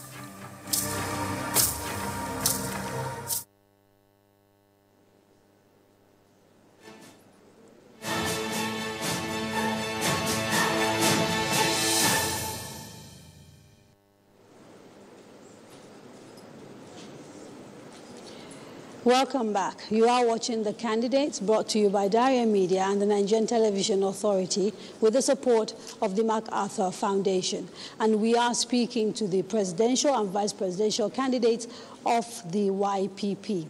Now, before the break, we started a conversation around the issues of security in Nigeria. And we talked about the Northeast, and we started talking about some of the issues facing the Northwest and how you intend to tackle some of those issues. I would like us to carry on where we stopped, yes. Yeah. So I was saying that the argument by President Buhari that most of his appointments, in trying to justify his appointments after criticisms of sectionalism, and he said, you appoint those you trust. He is saying implicitly that after having been a military head of state of this country, after having been a general in the army with a long career in this country, coming back as a civilian president, the only people he can trust are people from a particular geographical area. Okay, that so is not a statement. You made that point, but yes, it would be good to actually talk to Nigerians about what you will do differently. What I will do is as follows. I will govern Nigeria as president, working with the people of Nigeria, not on the basis of nepotism, not on the basis of tribalism, not on the basis of religious irredentism, but these 4 offices will help me govern this country. 1, the Office of National Strategy. 2, the Office of Risk Management. 3, the Office of Performance Management. 4, the Office of Human Capital Development. These 4 offices will be part of the presidency, and that will help me ensure that our presidency will be effective, will achieve the goals we have set for it in 4 years, will manage the risks that could prevent us from achieving those goals and from not achieving what we said. I'm still not clear in practical terms how this will help address the problems in a place like Zamfara, which is facing serious, banditry. On security, we are going to reform the control of our borders. When you appoint professional leaders of security based on knowledge, not based on where they come from, you will have better security in Nigeria than we have today. When you secure our borders are not secure. No, hang on, Mr. Moghalu. Not to keep interrupting you, but there seems to be almost an implication there that the insecurity issues we have are foreign, are from outside Nigeria, and that if we secure our borders, suddenly Nigeria will become a land of milk and honey. And actually, we happen to know that the issues we face despite maybe not wanting to admit it, is caused by our local people. Certainly in a place like Zamfara, where I come from, it is our children, our people who are causing the havoc. Border security is only one of several, a mix of security issues. Okay, so I was specifically asking about the trouble in the northwest. In the northwest? Yes, the banditry, the rustling. The banditry is... And then I also then want you to talk about the farmer-herder clashes as well. Okay, the banditry in the northwest is caused fundamentally by the fact that Nigeria is not in control of its territory. That's what I'm saying. The Nigerian government today is not in control of the territorial integrity of this country. That's why you have banditry in Zamfara and Katsina. That's why you have the herdsmen. That's why you have the Boko Haram. Of all these, the Boko Haram are operating partly across borders. President Buhari told us that the herdsmen conflict is caused by people who came from Libya. If that is the case, how did they cross our borders? Okay. Then the thing in Zamfara, let me finish. We don't have an effective police force. That's part of the problem. So for you, this issue is essentially a policing issue. There are no other underlying issues the way you are presenting it. In the case of the herdsmen, there are underlying issues like desertification of the north, which is putting pressure on herders to move southward in terms of looking for grazing lands. But that still doesn't excuse killing people in their villages and taking over their farmlands. My government will deal with the underlying issues of desertification in the north. We're going to bring in innovation agriculture that will turn all those northern desert areas into farmlands. And so, oh yes, it was done in Israel. We will do it in Nigeria. Mm-hmm. So it's not impossible. It is the incompetence of our political leaders that makes it look as if some of these problems are so huge that they cannot be solved. I will bring competence. I will bring vision. I will bring political will. President Buhari has not been able to bring the herdsmen to order. He told us that there's nothing he can do but pray. And I said, we did not elect you to be a prayer warrior. We elected you to secure our lives. Let me be quite specific with this question. Sure. In terms of the issue of a section of the country, in this case the north, that has high levels of poverty, do you see a correlation at all between insecurity and poverty, like some people say, or not? And maybe I see you nodding your head, Mrs. Getso. I'd like your take on that. We all know that a hungry man is an angry man. And if you see, why do you think all these insurgents and all these challenges are coming from the far north? It's because the north is not, it's not ripe to feed the people around here. You're surprised if I tell you that most of these people going to do this kidnapping and also some kind of things, they are just doing it to feed their families. Because the country has not carried them along to give them something, a return to them being Nigerian citizens. To be candid, Nigerian citizens are so very deprived of their own right of being citizens. And when I always talk of patriotism, Nigeria has taken too much from its citizens that the citizens are not even feeling they are part of the country.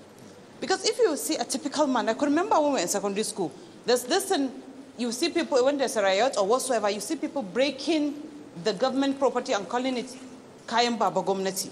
Because people are feeling like the government is even an enemy to them. So if at all today our leaders will create a balance between the citizens and the government, or bridge the gap between the rulers and the rules. So definitely you see that Nigerians will have this sense of patriotism, feel like, yeah, the country is giving them something in return, and they will work towards paying back to that country, to their country again.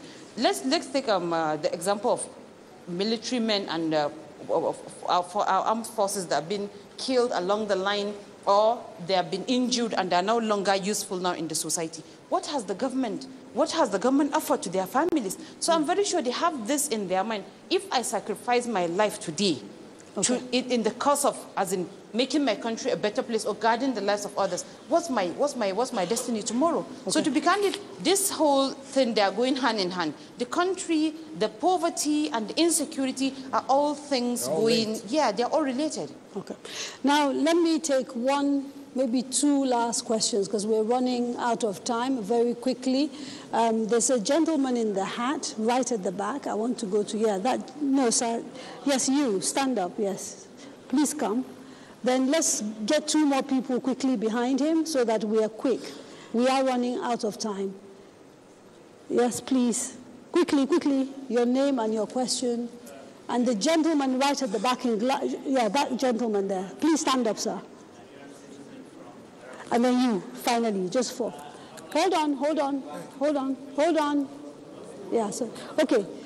Start again, please, quickly. Closer to the microphone. Move closer. To the microphone. Okay. I would like to take you back on the question on corruption. The first question is, I want to ask are you corrupt?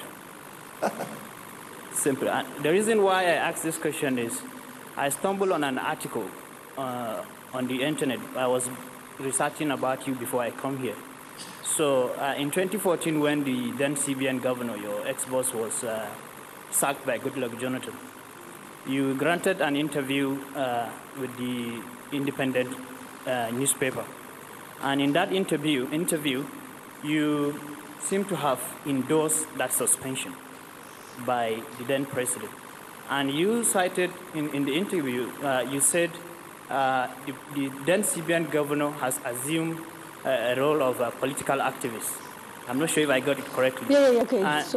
So I want to know if, in retrospect, after you've left power and we've seen all the revelations, because the then CBN governor was suspended, he said, because he exposed corruption in the central bank. And you seem to have endorsed that suspension. I want to know if you still believe in that. Thank you. Secondly, no, I can only take one. I literally have 10. I have 10 minutes. A few more people want to talk. Thank you very much. Sorry. My name is Usman Jawun. I'm a lawyer. Now, my question is still on security. And so I would like to know your take on the fact that some section of the society, say Hamza al-Mustafa, for example, recently said that the security in the northwest and the northeast is largely due to the fact that there is economic economic well-being potentials in those areas. And so do you believe in that? What's your take on that? Okay, thank you. Yes, sir. Quickly, please. And then we'll come back to you. All right, my name is Akin Alufa. I'm an educationist, and I'm from Ekiti State as well. I just would like to ask specifically, what strategies do you have in place to square up against those big candidates of the PDP and the APC? Okay. Given the fact that, first of all, you do have structures on ground, and again to convince us that this is not just an opportunity for you to look for the opportunity. We've heard the question. We've heard the question, yes. Final person, please. Yeah. Yes. My name is Mustafa Said. I'm a development enthusiast and commentator. I'm sorry, I'm going to take us back. When you were talking about your policies for the education sector, you forgot about the fact that in Nigeria, I think apart from the federal government colleges that we have, secondary schools are under the state governments. Okay. As well as primary schools. Now, if anything else, 2015 to 2019 should have taught us what can be done in Nigeria and how it can be done and why it is going to fail.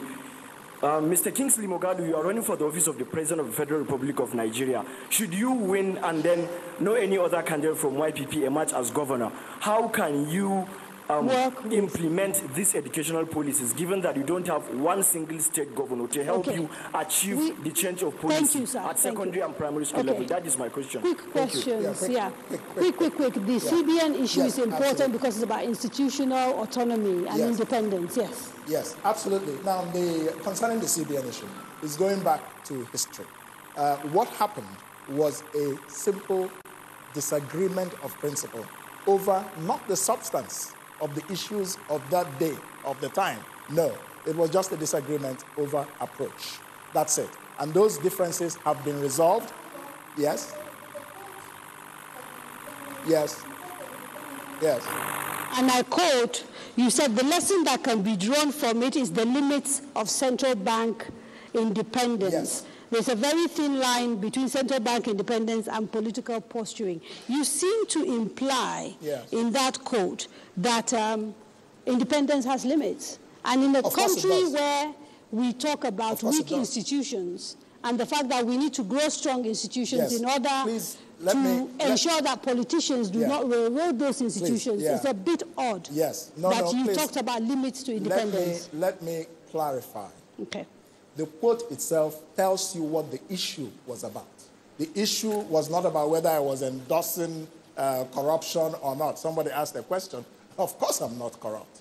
If I was corrupt, I wouldn't be running for president of Nigeria with the zeal and the passion and the kind of campaign I have run, a sacrifice I have made. So of course, that question doesn't even begin to apply to me. But as president, will you be limiting the independence of the central bank? No, because that is what you seem to be saying in that interview. Please. I believe wholeheartedly. In fact, my criticism of the central bank today is that it has lost its independence. So obviously I believe in the independence of the central bank. And the achievements that we recorded under the leadership of Sanusi, both in areas of economic policy, managing inflation down to 8%, the achievements we recorded in stabilizing the banking sector after the global financial crisis, in which I led the implementation of those reforms, those achievements were recorded because of the independence of the bank. There was a specific situation at the time, period. There was a disagreement about approach, not about the substance. And that disagreement has since been discussed and settled between me and my brother and my friend. People may wish to go into all that, but hang on. You understand why? Because the issue was not a private issue. It wasn't an issue between you and your brother. It was an issue that was a national issue. Then I took a position. Yes. I took a position of principle. Which was what? Which was, at the time, from the quote you said, that central bank independence is limited. That I felt at the time that we were going into a little bit of political activism.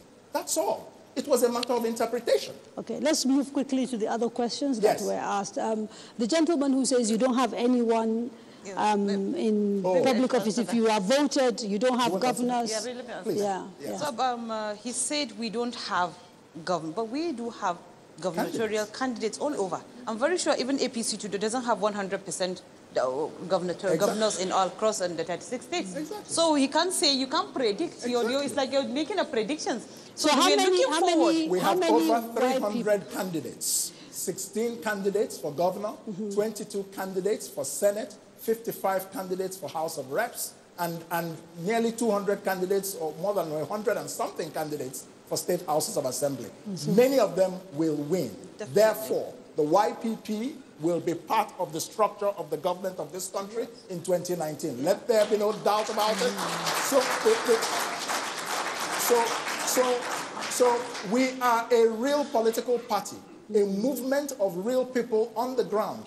The YPP is not a special purpose vehicle for anybody's presidential ambition. We are not a briefcase political party. We are not an internet political party. We're a real movement with real followers. And you will see it when the election results come. Okay, so there was a question about how you're going to fight the two major parties. And I want to add to that very, very quickly a question from an audience member, a guy called Oluhemsi Augustine Ahigbe.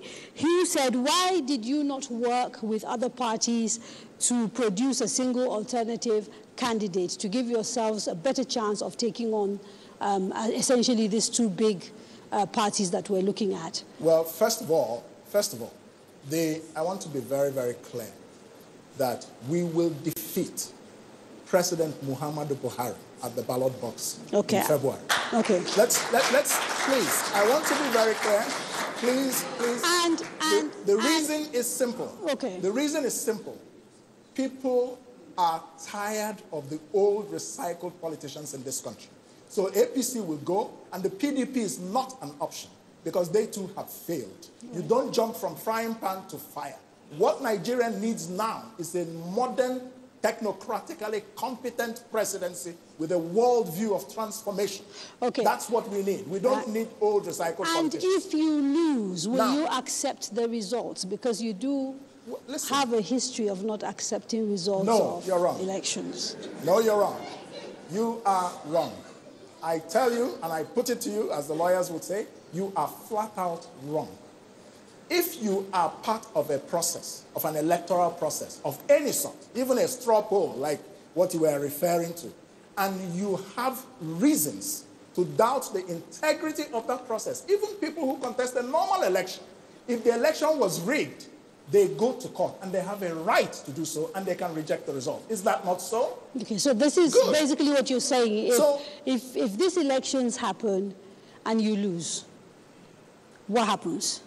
Listen, the judgment of the people is what we are presenting ourselves for. If you lose an election fair and square, you would not be the first person to lose it. If you lose an election due to mago-mago, you have every right to reject it and walk away from the process. Period. You cannot deny me that right. The exercise you're referring to was a political assassination attempt. The whole purpose of it was to terminate my candidacy because some forces were threatened by that candidacy. Okay. And that result came about by processes that were totally untransparent. And I have every right to say there was a little bit of untransparent, not even a little. I can go into details if you want. But you went through with it. I mean, there were candidates who had issues. It doesn't matter at what point you discover that a process is not transparent. Okay, let me quickly turn to her because we have very little time. You have the right, as a matter of principle, to say this election has been manipulated, and you have the right to reject it. With only 3 minutes to go, I'd like to turn to the only person, or I think only the only vice presidential candidate that is female. The first. I think you're the first. Certainly the first. Yeah. What does this mean for you as a woman, you know, standing and running as a vice president to Mr. Moghalu? Do you see gender as a big issue in terms of policy, very quickly, because we have very little time left? Well, this stands as a kind of opportunity given to me to bring out what I have for Nigerians. It's a kind of lifetime dream. I've always dreamed of a way to see how I can impact the lives of a typical Nigerian. And it's not about gender only, but it is still about gender, because according to Professor Kingsley Moghalu's book, he's going to give us 50-50 gender equity in his government. So this is an opportunity. He said that's the ambition. You said it's an aspirational target, you said. I said we're aiming for 50-50 gender equity in the cabinet appointments. Yes. My cabinet will have one man, one woman. So it's not aspirational, it's a commitment to 50-50. It's a commitment. As far as the cabinet is concerned. It's a commitment. Okay. Yes. Yeah. So, of course, this might look at gender, because it's not even only about gender. We're looking at giving people that have what to offer to this country an opportunity to come forward and help us build a real nation. Because we know that Nigeria today is not being real in all its dealings. Okay. Thank you very much. Sadly, we've run out of time and have to leave it here. Thank you very much, Mr. Moghalu and Mrs. Getso, for making yourself available to Nigerians. The next edition of The Candidates will take place, God willing, in exactly 7 days at the same time, 7 to 9 p.m. It will be a live show once more, and we'll be talking to the presidential and vice presidential candidates of the ruling All Progressives Party, the APC. Join us as we provide a platform for Nigerians to ask the president and vice president questions on their performance in office and why they deserve to be re-elected. Please join us as you did today, and we all wish you a very good evening.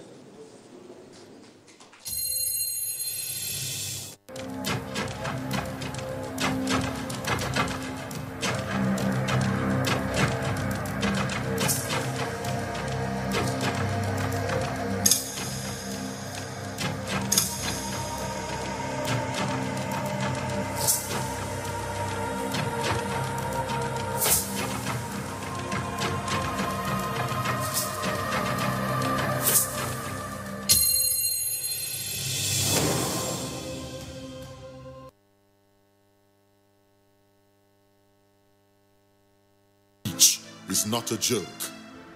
It incites genocide and crimes against humanity. Most of Africa's civil wars are caused by hate speech from one tribe against another. We don't want it here. The Nigerian government stands firm against hate speech. Under no conditions whatsoever should we tolerate or excuse or justify hate speech or hateful conduct of any kind, especially where such is illegal. There is no doubt that the resurgent push for separatism, as well as the rising cases of ethnic and religious disharmony, are all traceable to the growing phenomenon of hate speech. One nation bound in freedom, peace and unity. Nigeria, one nation, one people. This is a public service announcement brought to you by NTA. Information is power. Everyone wants power. So feel powerful with the NTA News mobile app, the one-stop information center. Real news at your fingertip. Be the first to report by uploading first-hand information on the U-Report link. And be the first to know by simply clicking on any of the links on the sidebar for headlines, domestic and foreign news, economy, security, politics, sports, and more. Stream live on your smartphone and tablets and stay connected. It's pretty easy. Simply download NTA News app from your Google Play Store and you're good to go. NTA News mobile app, your access to real-time information. I am Alioha Emmanuel Inhechi. I'm from Imo State. My husband is from Abia State. I reside here in Ijebu-Ode, Ogun State, in Irenwo community. I've been a cassava farmer, and I noticed there is not much money in cassava farming alone. So when I heard about Empower program, I applied for it, and they gave me the opportunity to be part of it. It was from Empower program that I learned how to process cassava tubers to cassava fufu flour. This Empower program is the best thing that happened to me within these 2 years. I've really learned a lot, and I've really gained a lot from it. It was from my stipend that I bought my equipment that I'm using to process cassava flour today. I'm grateful to the federal government for giving us this device. I've really learned a lot from it, from the application and all that.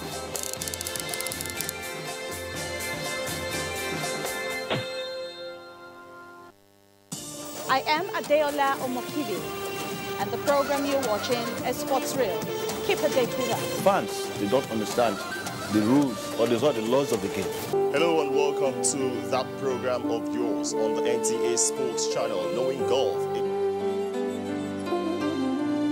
And thanks for joining us on another edition of Sports Guest on the NTA. My name is Kenem Emma Abodike.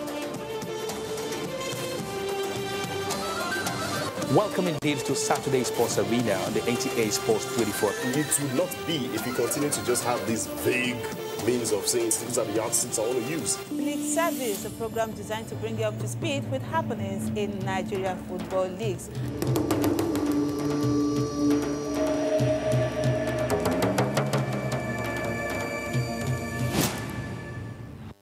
Yes, it be like say they want to tell us another story again, yo.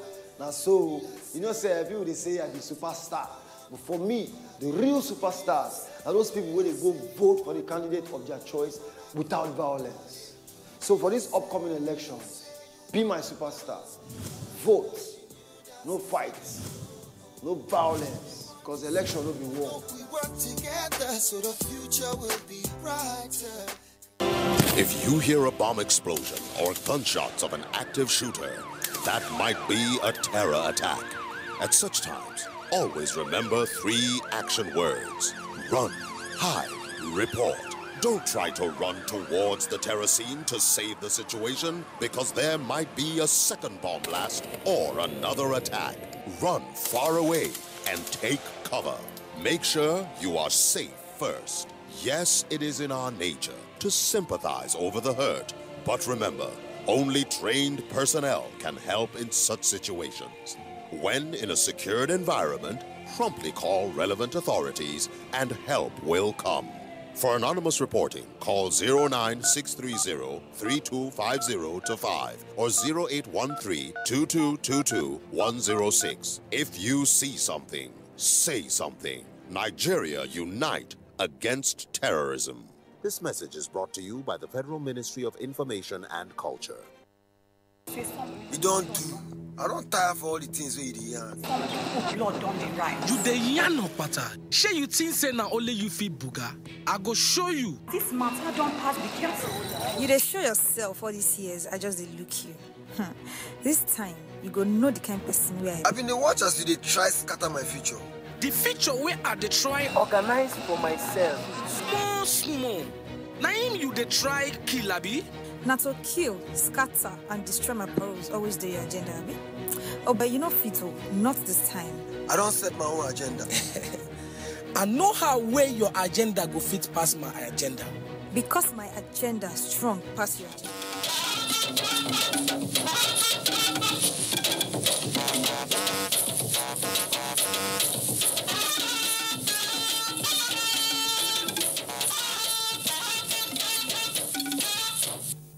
Hello there, very good evening and welcome to this week's edition of News Extra, the bulletin that brings you the news with the extra touch. Tonight, as usual, a loaded package is here for you. The Federal Executive Council has come back very strong from the Yuletide and New Year break.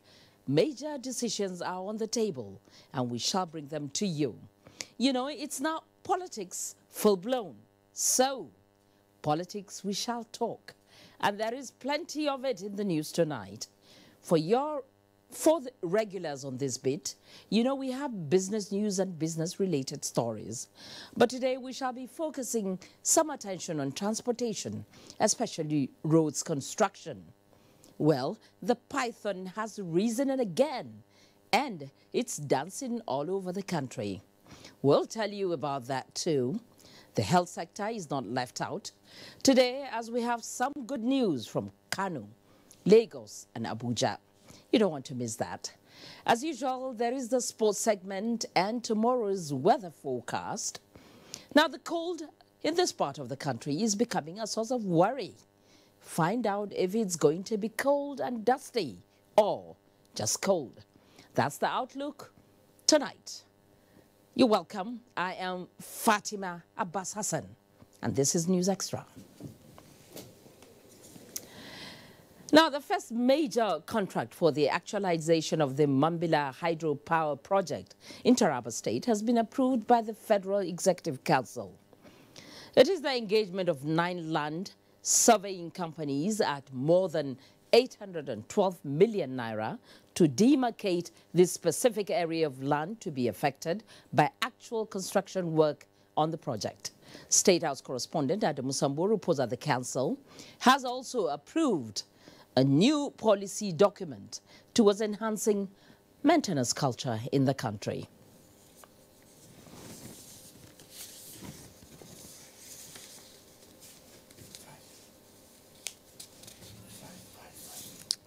Well, I guess they're still putting together that story, and I will be getting to it in the course of the bulletin. Moving on, there is no doubt that social media has brought a lot of development to humanity. It has brought closer government and the governed, gave voice to the supposed voiceless, but it is now a tool for spreading fake news. That was the affirmation at the 2019 BBC Fake News Conference tagged 2019 Countering Fake News. Debola Brookston Sunday reports that the Vice President Yemi Oshibajo said he is also a victim of yellow journalism. The advent of the internet can be said to be the accelerator for fake news, as most of the vendors use it as their platform. It is in a bid to go beyond fake news that BBC Worldwide has brought together journalists, media executives, and other practitioners from all parts of the country together to fight the menace. Take care before you share. For Jami Angus, director, BBC World Service Group, fake news takes many dimensions and no media organization is immune. As the internet becomes ever more accessible, with cheap smartphones and free data. And as free apps can mimic people's mouths, voices and facial expressions becoming more sophisticated and freely available, the challenge will grow. Fakes will become harder to spot, and the false rumours of the cloning of President Buhari is just a taster of what armchair deepfakers will be able to achieve. Panelists, including Professor Wole Soyinka, describe fake news as sophisticated, misleading, and alternative to facts, created deliberately to set people against themselves, as it is cheap and faster to fabricate. After listening to the panelists, the Vice President took to the podium and said, fake news is the creation of fatal imagination of those who do not mean well for the nation. That aside from the damage done to the credibility and integrity of public information, the capacity of fake news to cause alarm and fear and even fatal violence has been demonstrated again and again. One of the great worries should be, for us, what harm is done to public information. I think that the time may come, if nothing is done, when nothing will be believed or nothing will be believable. The forum urged Nigerians to be sensitive to junk news as the nation sets for its general elections in less than 5 weeks. One of the take-homes from here is that both traditional and online media must be objective, fair, and balanced in their reportage. Adebola, Brooksland Sunday, NTA News.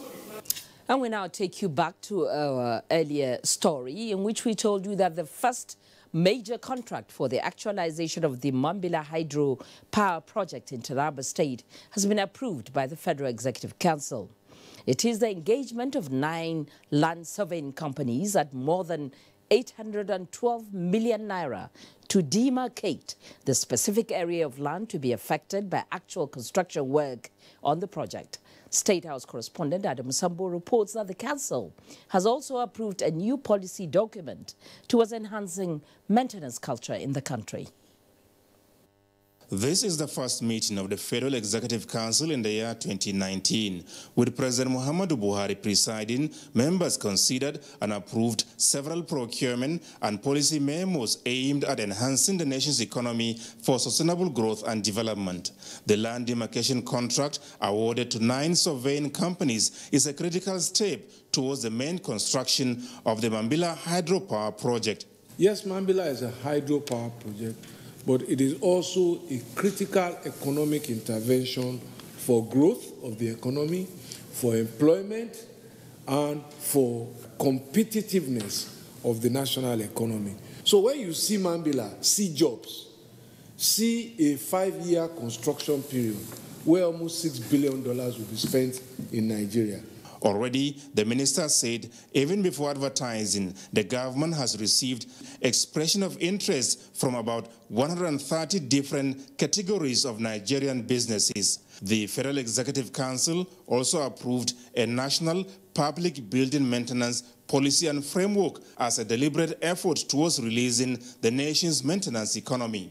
This followed a pilot study on 9 public institutional buildings with a current replacement value of 40 billion naira, which will cost less than 630 million naira to be maintained annually, employing in the process about 450 people. So young people who graduate from university start small businesses. The mechanical engineer, the civil engineer, the electrical engineer can start small facility maintenance businesses. So this, for me, is perhaps the most defining memorandum I have presented to Council to address this long and enduring problem of no maintenance. It is not just to solve a problem that we have spoken so much about, but it is also to create an economy that we haven't developed. Other procurement contracts approved include the construction of New Busa Kayama Road linking Niger and Kwara states at 23.8 billion naira, Sharada Madubi Dogara Road in Kano State at 2.6 billion naira, as well as an additional works towards the completion of the 330 kV Mando substation and double-circuit transmission lines. This will be executed at a revised cost of over 923 million euros for the foreign component and 238.7 million naira for the local component. From the State House, Adamu Sambu, NTA News. In another development, the federal government has approved the formation of 4 new universities in the country. The Minister of Education, Adamu, announced this while briefing newsmen after meeting with the Federal Executive Council. Again, Adamu Sambu has the details. The newly approved universities are Greenfield University in Kaduna State, Dominion University in Oyo State, Trinity University in Ogun State, and Westland University in Osun State.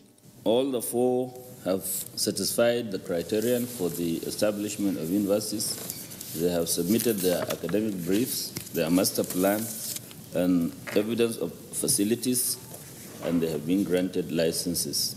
On his part, the Minister of State for Aviation, Hadi Sirika, has been given the go-ahead to procure and install the second phase of controller pilot data link communication at $5.4 million for the Kano Flight Information Region, comprising Kano, Lagos, and Abuja airports. This basically will improve communication by digital means between the pilot and the controller. It will improve efficiency, make decision-making faster, and then make departures and arrival seamless and also faster. Similarly, an engineering, construction, and installation contract valued at $3.7 billion has also been approved for new flexible pipelines for the nation's oil industry. The last pipeline lasted for only 50 years, a lot of corrosive environment in which it operated. And so this time we're looking for something that's less, that has a deterrence to corrosion, and so they're putting a flexible pipeline. There were 9 months contract. When completed, we should be able to get back production in upper levels of about 40,000 barrels a day. And so it's very critical. It will generate an additional close to $270 million per annum. So it's something that's very important to us. $9 million is also to be expended for additional civil and engineering works for the completion of the Escaravos to Lagos gas pipeline phase 1.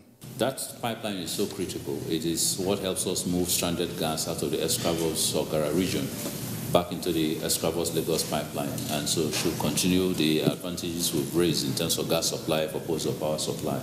Meanwhile, the Minister of State for Foreign Affairs, Hadiza Bukar Ibrahim, has bid farewell to the Council following the acceptance of her resignation by President Muhammadu Buhari to enable her pursue her political ambition.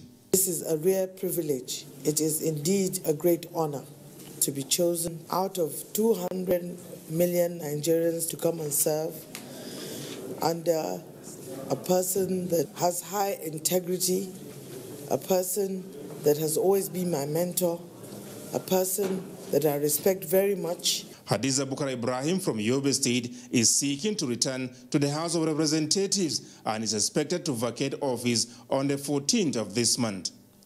From the State House, Adamu Sambu, NTA News. Now, the minimum wage issue, currently the subject of tussle between Labour and government, has taken a bright side dimension in furtherance of the unshakable resolve of this administration towards the implementation of the new national minimum wage. President Muhammadu Buhari has inaugurated a technical committee that will advise the federal government on strategies for sustainable funding of the wage increase. While performing the ceremony, the president, however, made it clear that when passed into law, all those now earning above the new minimum wage will have their emoluments renegotiated. State House correspondent Adamu Zambu has the details. President Muhammadu Buhari made it clear that there is no question whatsoever regarding the upward review of Nigeria's national minimum wage.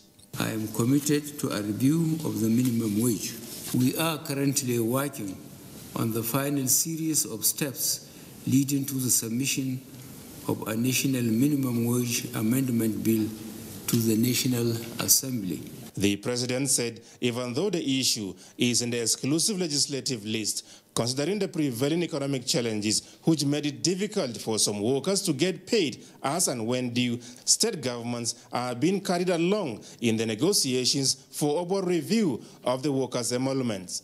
Already, he explained, adequate provision has been made in the 2019 budget of continuity to meet the additional cost that will be incurred as a result of the wage increase.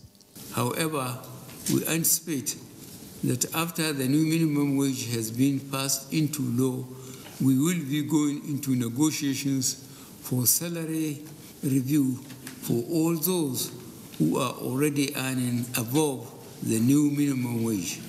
It is therefore important that we are properly prepared to meet these demands. President Buhari said the consequential adjustment of wages must be implemented in a manner that does not have negative effects on national development plans as laid out in the Economic Recovery and Growth Plan, which sets appropriate targets for, among others, capital expenditure, public debt, inflation, and employment.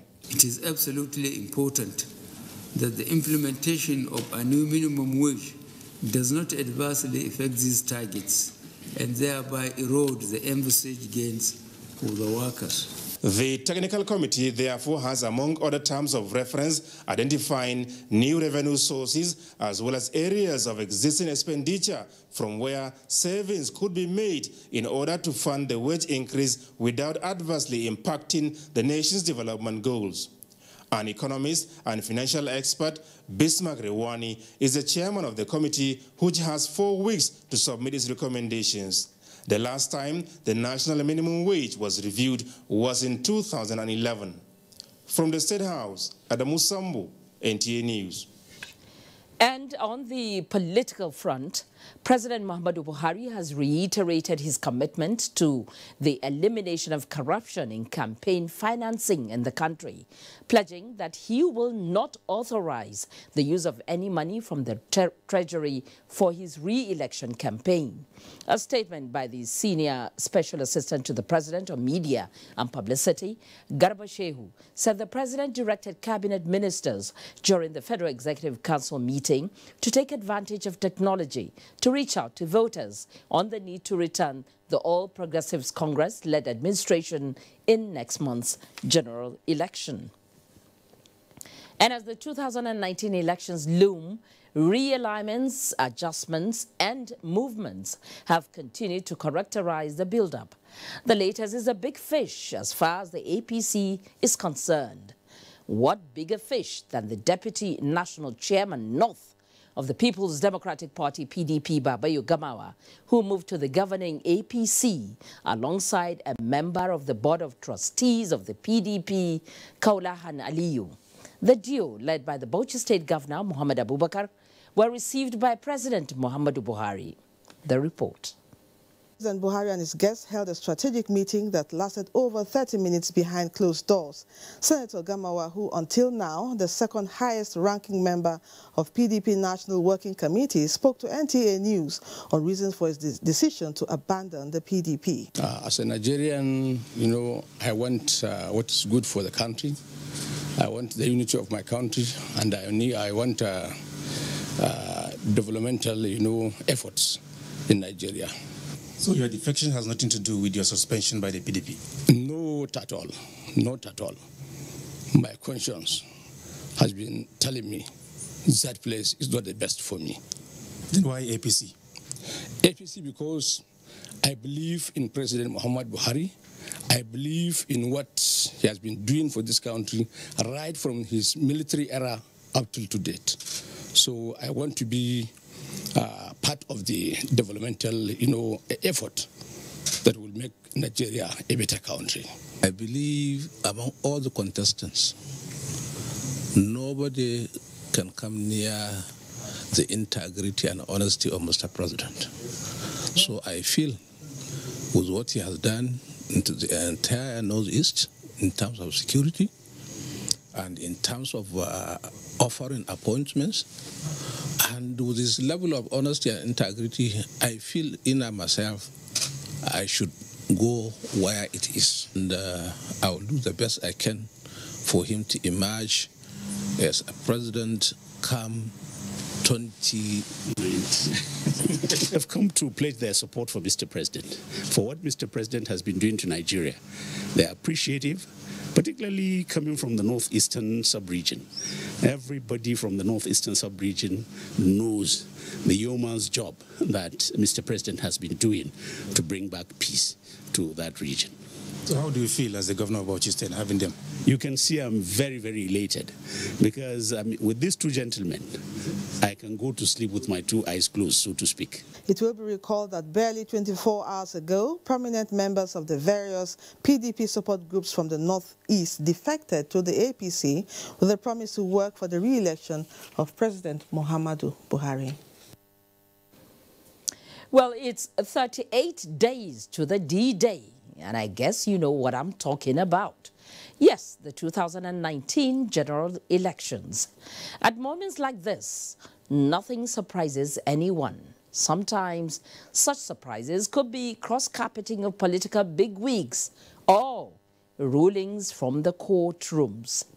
Recently, the Rivers State APC got the unexpected from the Federal High Court, restricting INEC from accepting candidates of the party from the state in the 2019 elections. So, how is INEC reacting to this order? Mayor Ogidi was in INEC head office in Abuja for a meeting between INEC and security chiefs ahead of the elections, and it was an opportunity for him to also get the reaction of INEC on the ruling. Take a look. The role of the security in the conduct of election is quite crucial. It is in light of this that Section 29, subsection 3 of the Electoral Act 2010 as amended states that notwithstanding the provision of any other law and for purposes of securing the vote, the Independent National Electoral Commission, INEC, shall be responsible for requesting the deployment of relevant security personnel necessary for elections or registration of voters and shall assign them in a manner to be determined by the Commission in consultation with the relevant security agencies, provided the Commission shall only request for the deployment of the Nigerian Armed Forces only for the purposes of securing the distribution and delivery of election materials and protection of election officials. It is in light of this constitutional mandate that the Independent National Electoral Commission, INEC, is meeting with security chiefs on how they can bring ideas together in ensuring a free and fair elections. We are committed to ensuring that elections are organized in such a manner that the security agencies are not perceived to be running parallel arrangement with INEC. Rather, it should be strictly INEC's plan for the election that the security agencies are going to implement. The INEC chairman also reacted to a federal High Court judgment restricting the commission from accepting candidates from the All Progressives Congress, APC, in Rivers State to participate in the 2019 general elections. That we were served the judgment only yesterday. We are studying the judgment. We have not taken any action prejudicial to the judgment because going by the timetable and schedule of activities, list of nominated candidates for the 2019 general elections will be published on the 17th of January 2019. So we are still way away from the publication of the list of candidates. Once we are served, the Commission is a law-abiding institution. We shall comply with the local judgments of courts. With just less than 6 weeks to the elections, INEC advised politicians not to eat up the polity, especially on allegations that the Commission is creating additional polling units, as the Commission has no intention and will never do that before the 2019 elections. Mayor Ogidi, NTA News. The Chairman Central Working Committee of the APC Women and Youth Presidential Campaign, Mohammed Buba Marwa, says the idea of operating two presidential campaigns for the re-election of President Muhammadu Buhari is a strategy designed to enhance the potency of APC campaign nationwide. The Women and Youth Presidential Campaign wing, he says, is planned to embark on house-to-house campaign. Political correspondent Salihu Abdullahi has more on that report. Have shown that women and youth form about 80% of Nigeria's voting population, as indicated by INEC final list of 84 million registered voters.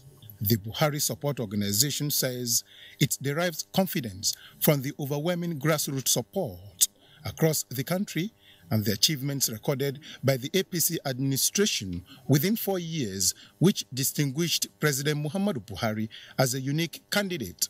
The IPOB that has been crushed. You go to the Benue, we had those situations about the headsmen and so on. Where is that now? It's not happening. What of the militants? Where is that now? That's quiet. Go to Kaduna. You had some issues in southern Kaduna and so on that has been crushed. So steps have been taken. We just need more patience. The president, through the Governors Forum, raised $1 billion recently, and more equipment for the armed forces services have been acquired. He said those supporting the return of President Buhari are determined to leave a legacy of effective leadership that will positively transform the country. In Abuja, Salihu Abdullahi, NTA News. In another development, the All Progressives Congress, APC, is to hold its inaugural Presidential Campaign Council meeting tomorrow, Thursday, the 10th of this month. A statement from the Secretary to the Campaign Council, Adamu Adamu, said the meeting, which will be presided over by President Muhammadu Buhari, will commence by 10 o'clock in the morning at the Old Banquet Hall, State House, Abuja. No doubt there is ability in disability. You will soon get to find out after these messages. Join us again. Next. Lagbaja. Omo baba muko. Na baba be that. How do I know you are not an impostor? Oya, play me something. Abba, my band members are all over the world. Let me connect with them on Glow 4G and make some great music for you. Who's on Glow here? I got Glow. I've got Glow too. I go show you. Hello, sir. Aleki, Gogo, Jide, guitar. Uzo, give me conga. Ahmed, keyboard. 1, 2, 3.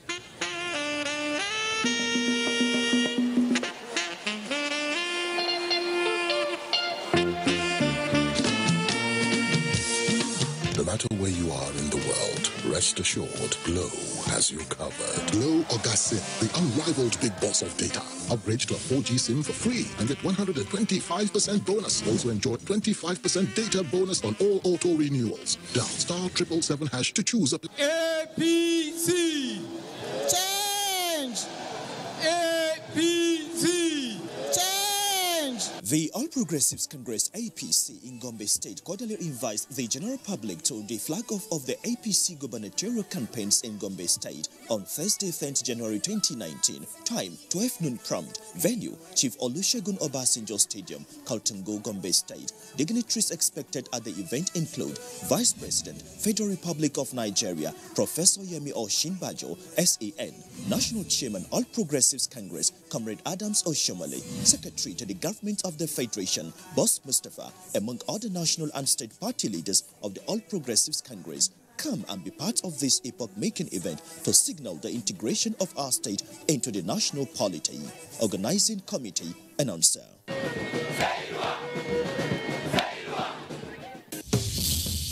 Election 2019 is here. This is a clarion call to all Nigerians by the Independent National Electoral Commission, INEC. On February 16, 2019, presidential and National Assembly elections will be conducted nationwide. Similarly, on March 2, 2019, governorship and state assembly elections will take place. INEC is committed to making the 2019 general elections the best we have ever had. Credible persons are being recruited and trained to handle polling units and collation centers at all levels. Our card readers have been upgraded and will be deployed to all polling units to prevent voter impersonation. We will involve technology in the conduct of elections to prevent fraud. Your votes will count. Join hands with the Independent National Electoral Commission, INEC. Let's make Nigeria proud. This message is from the Independent National Electoral Commission, INEC. INEC, making your votes count, consolidating our democracy. Meet 300 naira. The 5,000 naira where we need to buy UTME form for Junior. He never complete. You say make I buy food. Mama Junior. President Muhammadu Buhari don't reduce price of UTME and DE form from 5,000 naira to 3,500 naira, excluding the money for reading text. Yes, Jam go begin fit sell 2019 UTME and direct entry application form for inside Nigeria and Obodo Oyinbo country from January 10 to February 21, 2019. The exam go sell for 16 to 23 March 2019. For general detail, make una go to ibas.jamb.gov.nt or download the app Jamb IBAS from Google Play Store. Jamb go announce date for mock exam later. To register by form, text surname, first name plus middle name wey no long pass 38 character to 55019. Jamb go send profile code wey get 10 character. Now this profile code candidate go fill when they pay for Jamb form where they available for commercial and microfinance bank, POS plus mobile money operator them. After payment, candidate go receive e-pin for him phone. Now this e-pin candidate go take go any accredited Jamb CBT center to complete online registration. Don't use another person phone number to take register and not give your password to anybody. Thank you for that, Saka. Jamb, enhancing academic excellence. The inaugural meeting of the All Progressives Congress Presidential Campaign Council will hold as follows. Date, 10th January 2019. Venue, Old Banquet Hall, State House, Abuja. Time, 10 a.m. Adamu, Secretary, Announcer. Me, I am ready for the party. Oh yeah, I want to be smart. I go really early. Oh, I know your story. I go yaba to buy material. I go tie my gele, yeah. I gonna say I don't care. If you see my gele, oh, it go wound everybody. Gele. Let me guide you to yellow. Let me guide you to yellow.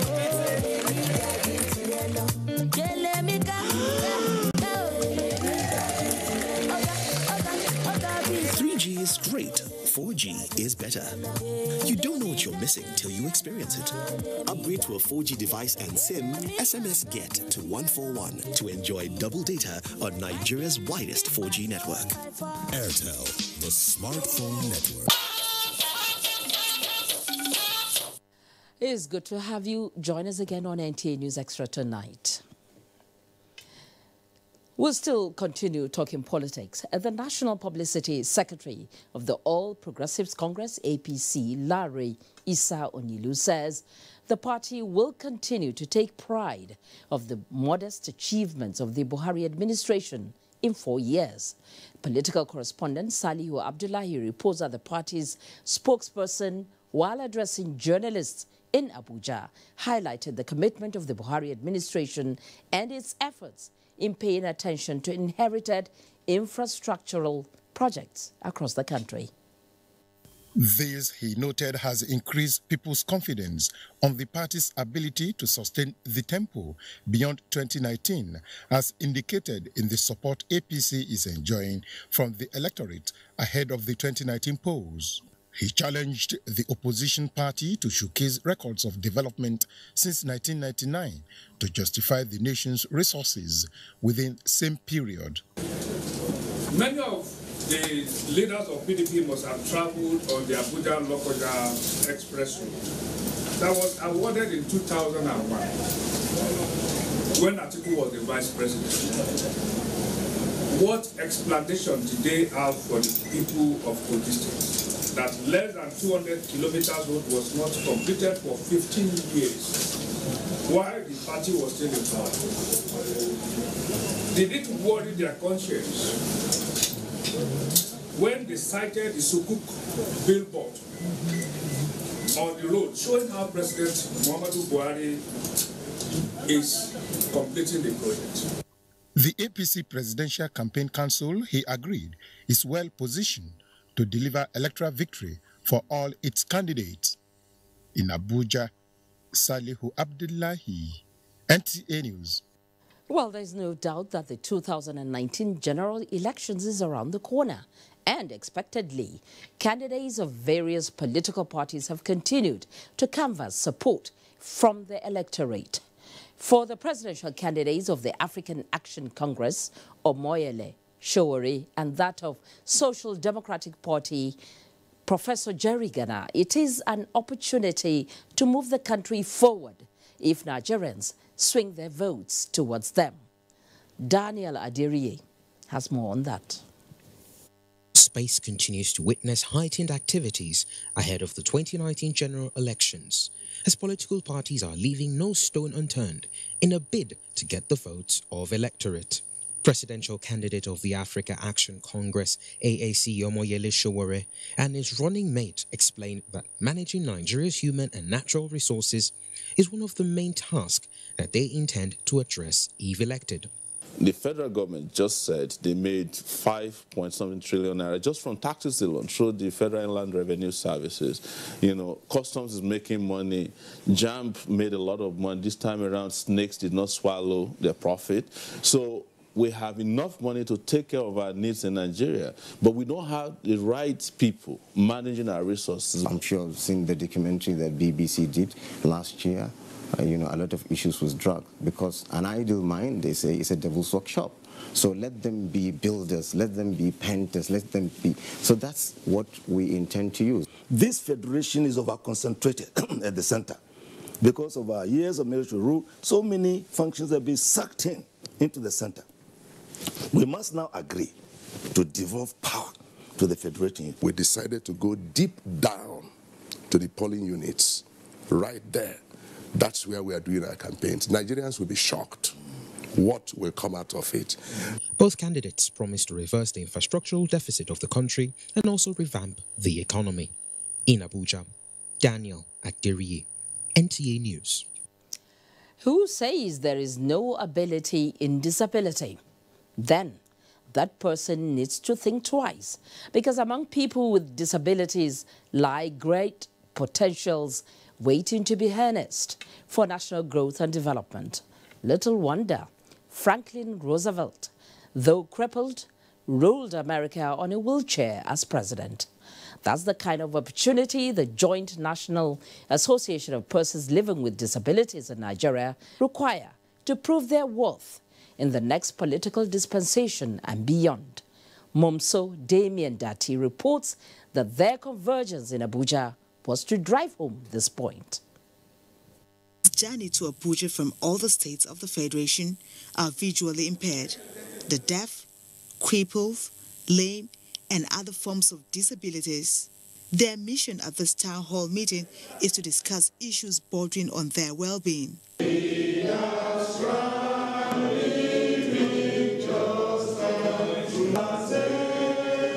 They are particularly concerned about their fate on political inclusiveness with the elections just around the corner. Just sleep, wake up, and they have spinal cord injury. Some get accidents, some get... So we are a greater community. Nobody can become president without people with disability. They are also clamoring for the speedy passage of the disability bill. All we want is for him to approve our disability bill. It's going to make provision directly for specific needs of ours, especially education, access to buildings, transportation, social support, social welfare, equipment supply, and of course, environment. We won't get access to decision-making process. Don't speak for us. Let's speak for ourselves. In the history of generality of persons living with disabilities, it is only this man called Buhari that ever remembered the persons living with disabilities by appointing an SSA from the onset.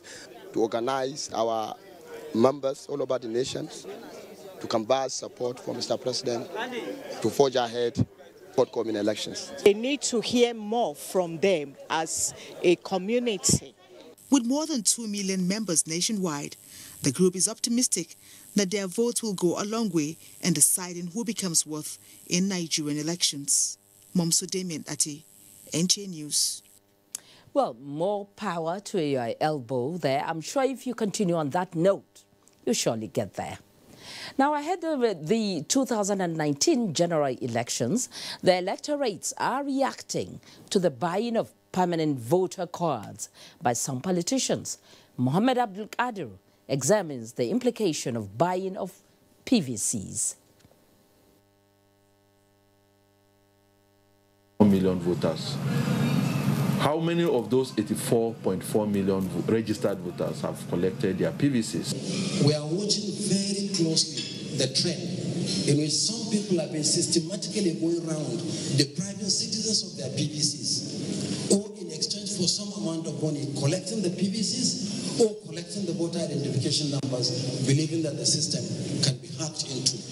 As 2019 general elections are around the corner, election fever is already catching up with some politicians who have perfected the antics and tactics of buying voters' cards.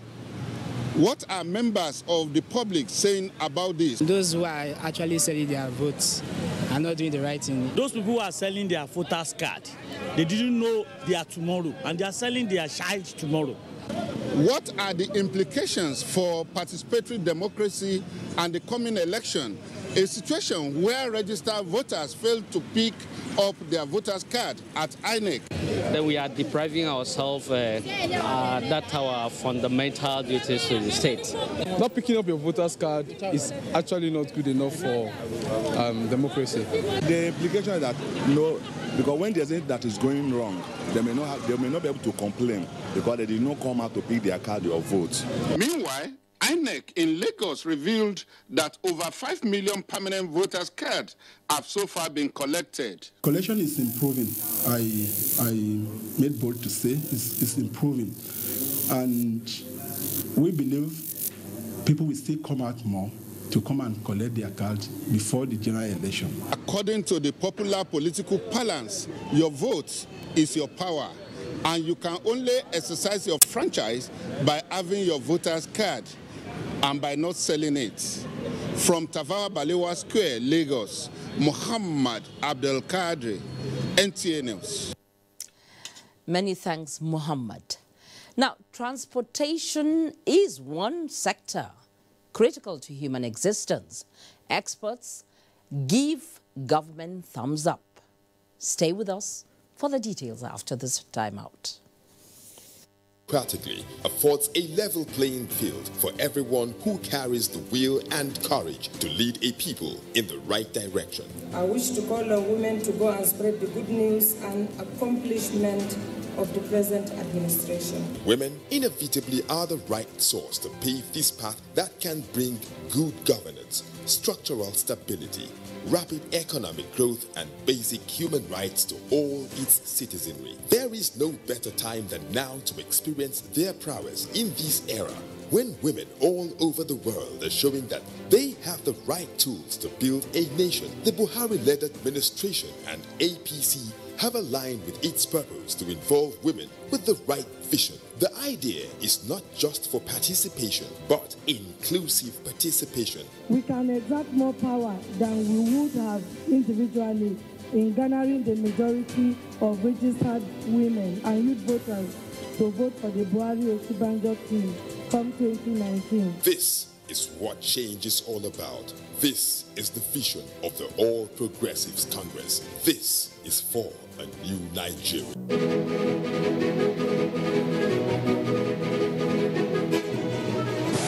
How did I get here? It all started shortly after I graduated from MSTC, the Model Skills Training Center, with a certificate in ICT. I successfully developed a data management program that has been called the software of the future. Thanks to its success, everyone wants it. And as you can see, now everyone wants me. But I'm not alone. The skills training programs at MSTC are equipping young Nigerians to become the next big success story. Whether it's ICT, mechatronics, facility technology, electronics and computer networking, or culinary studies, a certificate at MSTC is the way of the future. And just like me, there he is. Everyone will want you to. ITF, developing the nation's human resource. If you want a great Nigeria with a greater future, with hope and strength, election 2019 is here. It's our only hope. Election for a greater tomorrow. Election for a better Nigeria. Election 2019 is here. Good people of Nigeria, the general elections are here again.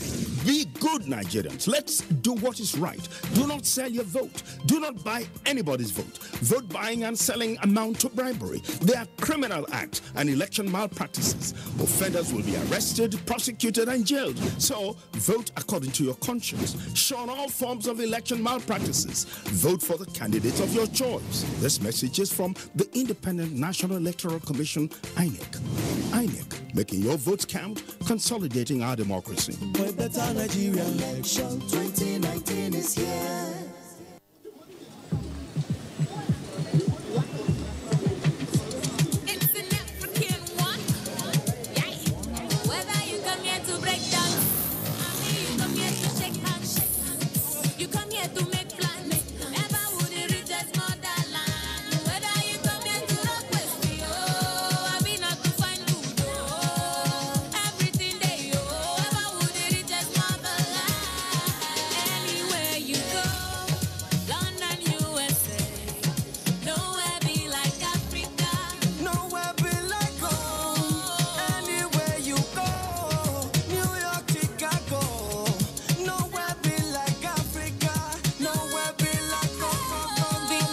This festive season, there's no place like home. Get a GoTV decoder and GoTenna and 1 month of GoTV Max subscription for only 6,900 Naira. GoTV. Live it, love it. It's good to know you're out there watching News Extra tonight. It's time now to join Abolade Salami live in our Lagos studio for business news.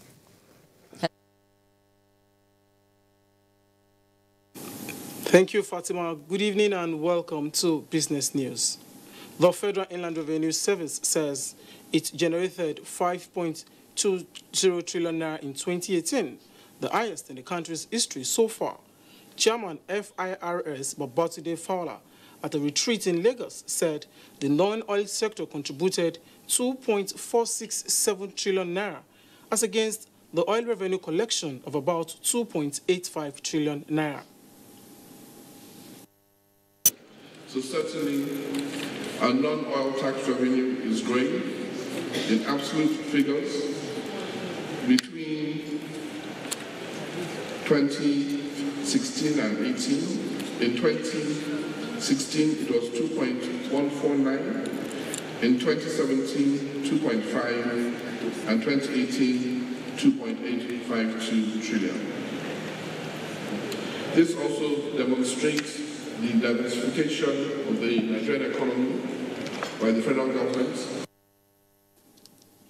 Meanwhile, the Central Bank of Nigeria says it plans to raise treasury bills worth 823.43 billion naira in first quarter of 2019. The Apex Bank, in a statement, said treasury bills which will be rolled over would range between 3 months and 1 year paper. They include the 91-day bill worth 51.46 billion naira, the 182 days bill of 164.92 billion naira, and the 364-day bill worth 607.05 billion naira. And our equities market dipped 2.33% at the close of midweek trading. Let's join in and Nerot Musa for details. Welcome to Stock Market Report. Equities market extends its losing streak, depreciating by 2.33% to close the all-share index at 29,336.80 basis points, with a volume of shares worth 234 million valued at 2.24 billion naira, which swapped hands in 3,806 deals. Market capitalization finished at 10.93 trillion naira. 14 stocks posted gains while 19 recorded losses. Sectoral indices shows NSE Consumer Goods and NSE Oil and Gas closed in the green, appreciating by 0.74% and 0.15% respectively, while NSE Banking, NSE Industrial and NSE Insurance all finished in the red line, depreciating by 0.28%, 4.35% and 3.06% respectively. That concludes Stock Market Report. Back to you, Abolade. Thank you, Nina. And that's a wrap on the business news segment. News Extra continues in Abuja. Good evening. Thank you, Abolade. Now, it is an established fact that manufacturing is the backbone of a country's economic development. So, what is the place of access to credit in manufacturing in Nigeria? Leah Katung Babatunde journeyed to the ancient city of Kano to have first-hand experience of companies folding up and government's efforts to inject vigor into them. arrives to work like every other morning, ready to face the hustle of the day in Sharada Industrial Layout. He is a factory worker in one of Kano's big companies that produce bags for packaging of commodities across West Africa. However, a bleak future, he says, stares him in the face. I have a wife, I have kids, I have people that feed under me. If this company closed down, what are they going to do? Are we going to beg on the street? As we can see, we are all scared, we are not happy. Because every day I come in, I'm afraid. I don't know what is going to happen in the next tomorrow. I'm not feel better because our salary is very poor.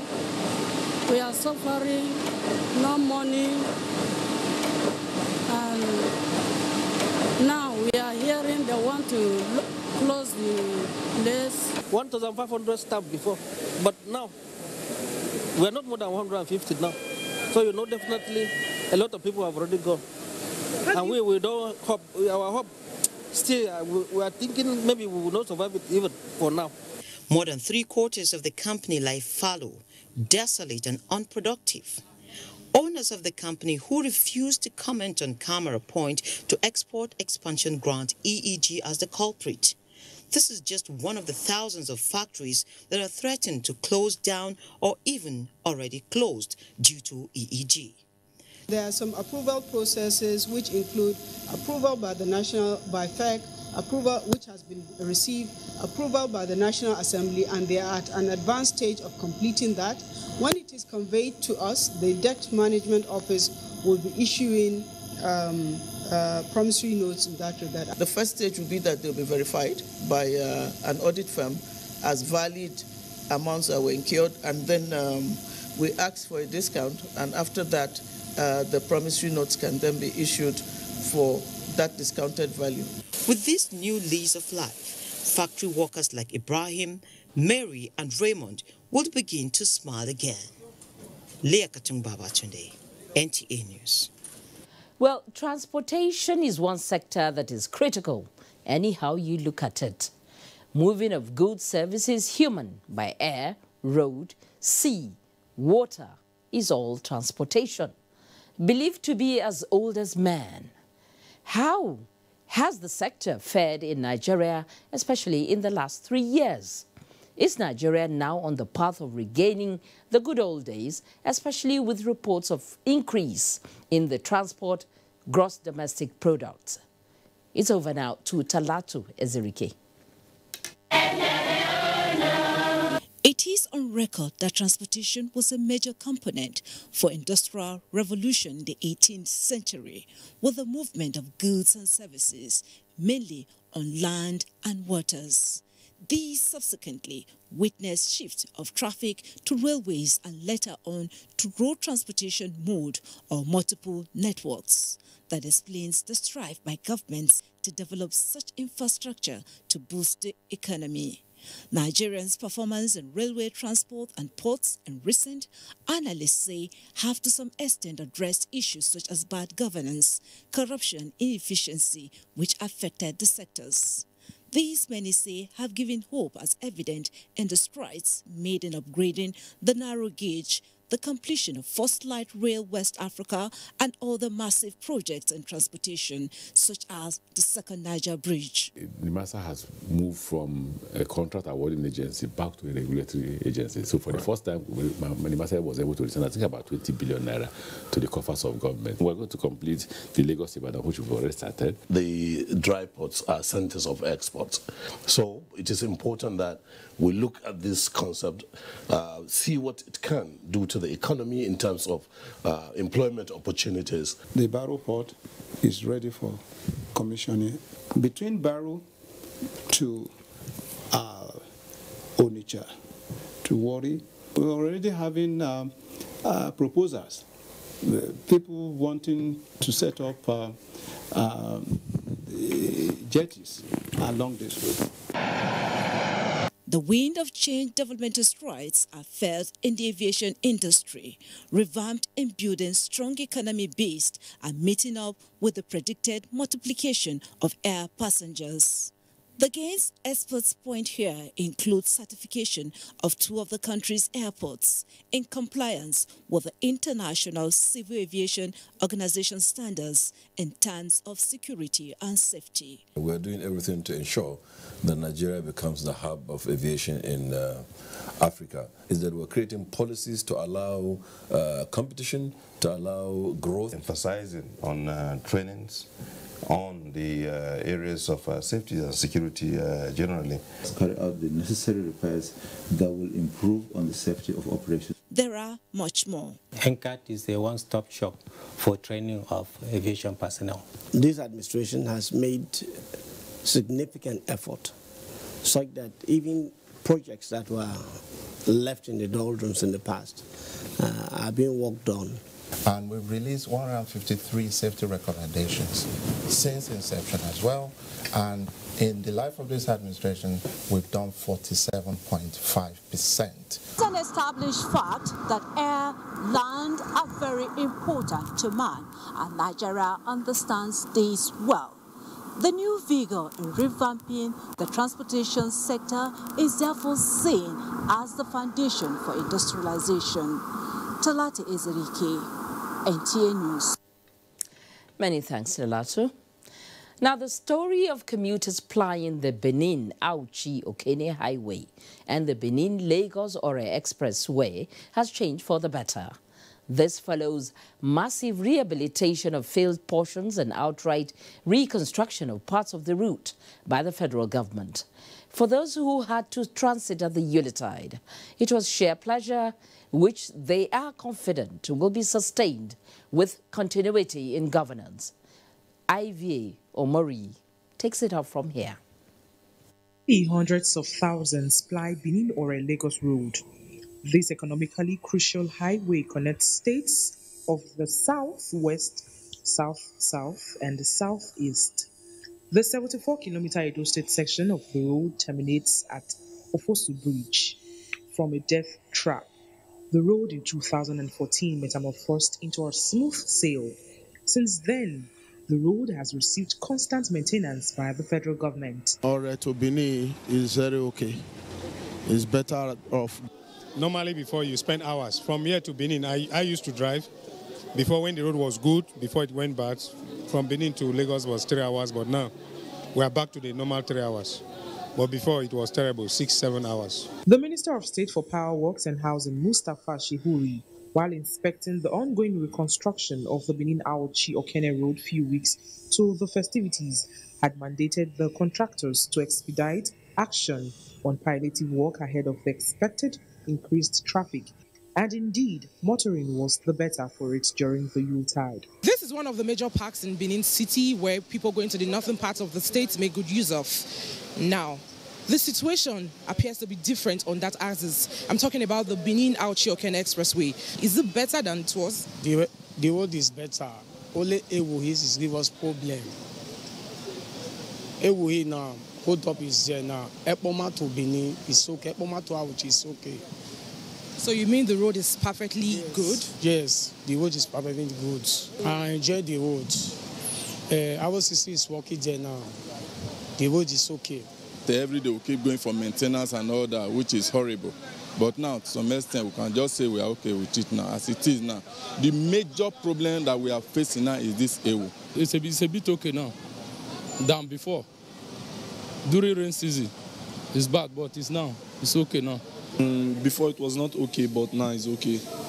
They are trying, the government are trying, but they should just move more influence and just do the road for us so that we can be going and be coming. The federal government has consistently expressed commitment to the 2020 target date for the completion of the dualization of the almost 65-kilometer road project, a reality that will be guaranteed with continuity. In Benin, Ivie Omoyi, NTA News.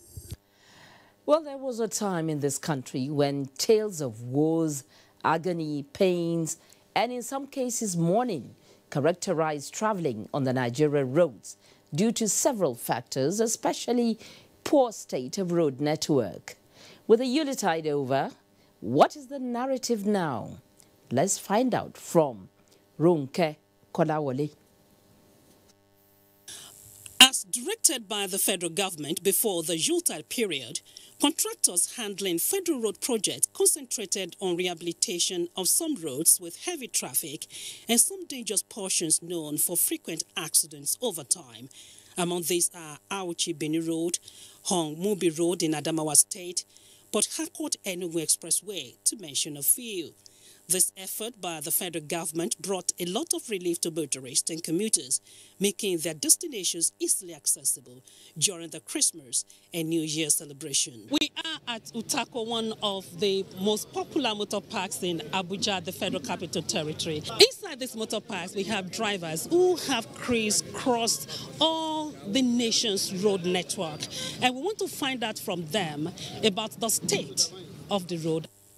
Our camera lens caught up with 46-year-old Suleiman Mohammed, who has been plying Abuja-Kaduna-Kano route for more than 20 years. He is just coming back from one of his long trips. The road is a little bit good now.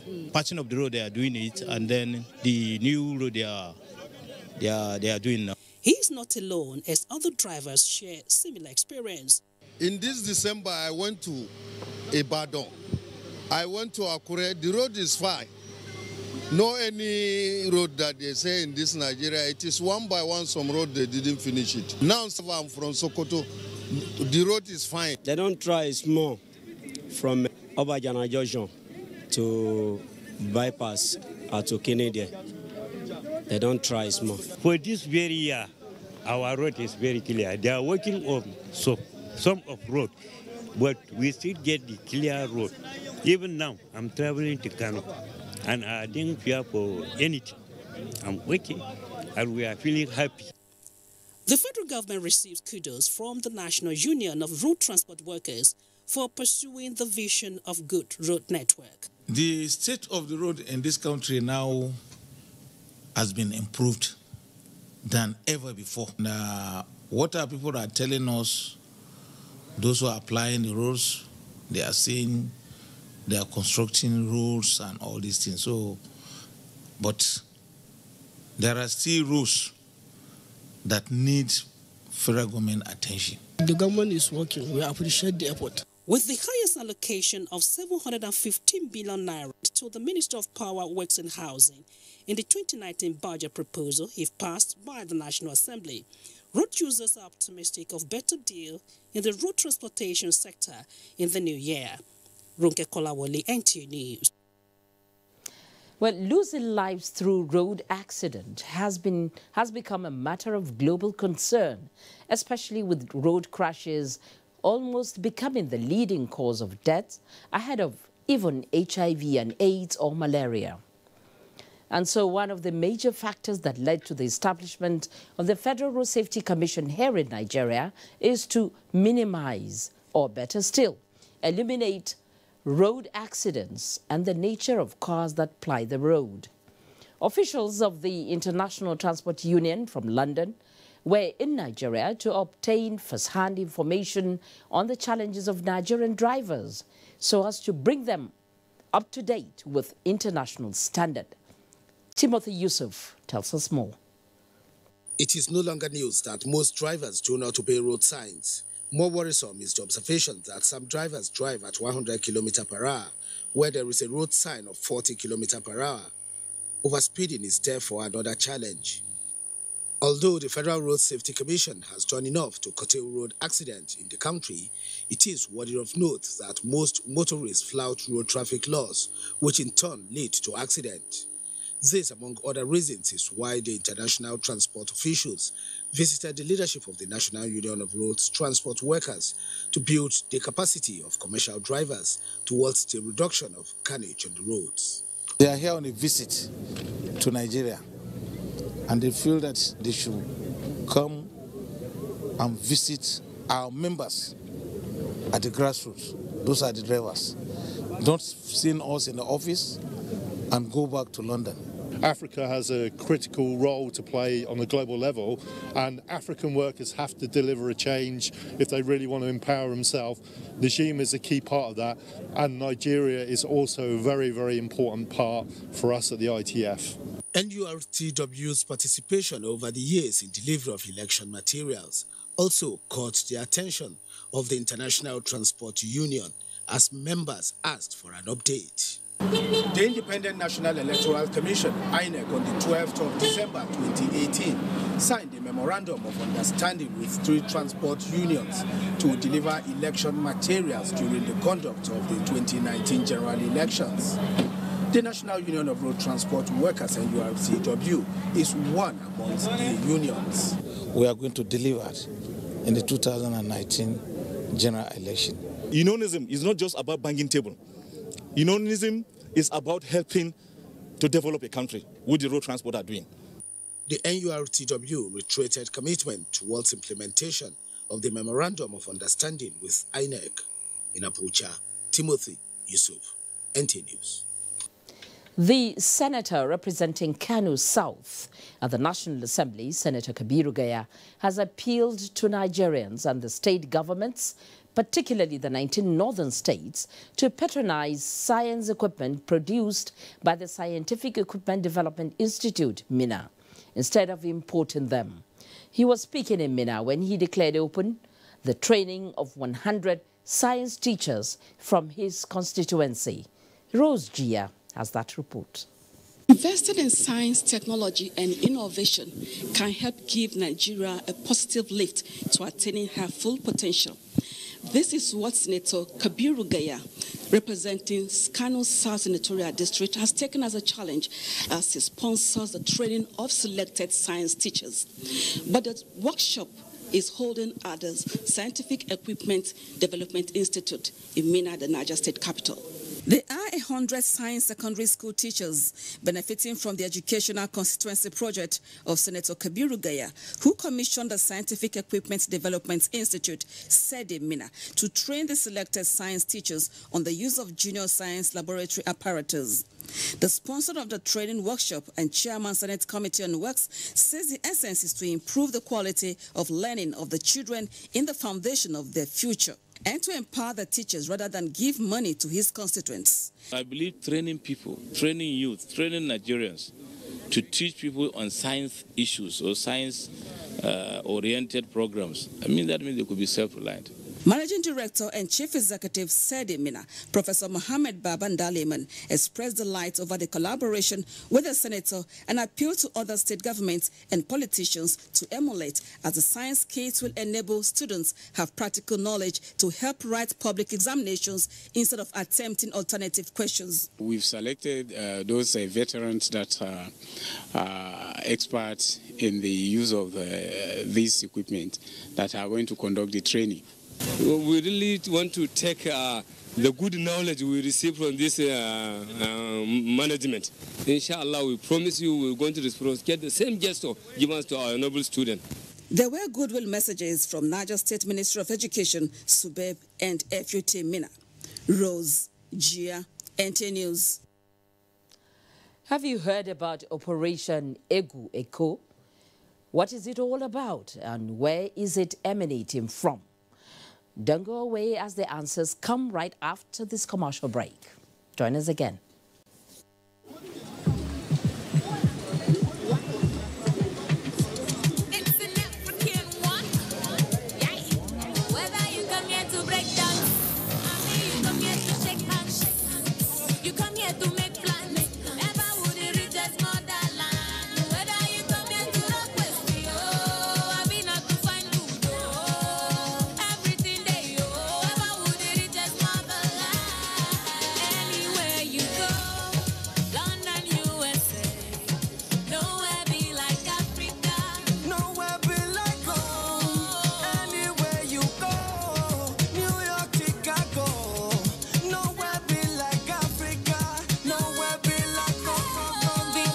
This festive season, there's no place like home. Get a GoTV decoder and GoTenna and 1 month of GoTV Max subscription for only 6,900 Naira. GoTV. Live it, love it. Nigeria, a land of promise, land of potential, rich in oil, arable land and solid minerals. Yet hunger, joblessness, homelessness and poverty are widespread. Over the years, Nigeria has suffered from hospitals without drugs, schools without teachers, and a huge infrastructure deficit. Clearly, we are yet to reach our full potential. And one of the reasons is because people choose bad leaders. Some even sell their conscience for a few thousand naira. For 2019 elections, don't sell your vote. Don't sell your future. Don't buy the people's lives. Vote selling is a crime against yourself. You will spend the next 4 years paying for it. Vote buying is against the law. Politicians, stop buying votes. People, stop selling your future. This message is from the National Orientation. It is that time of the year when we appreciate all those that mean so much to us.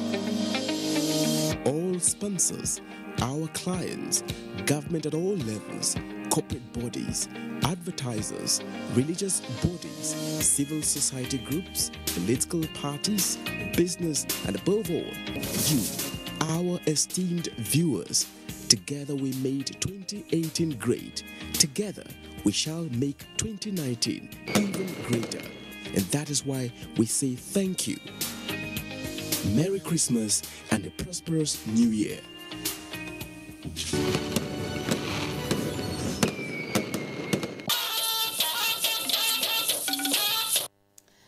You're welcome back. You're still watching News Extra, coming to you live from the network service of the NTA.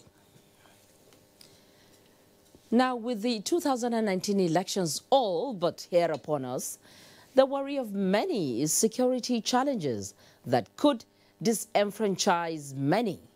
The good news, however, is that the military is rising to that challenge with the launch of some operations with different code names for different regions. It is Operation Echo 3 for the Northwest region, launched in Birnin Kebbi. Usman Abdullahi Shehu reports that the Chief of Army Staff, Lieutenant General Tukur Buratai, while flagging of the operation, said the exercise will address lingering insecurity challenges in the region. Defense and national security is not all commerce affairs. No one is permitted to divulge any information that is injurious to national security.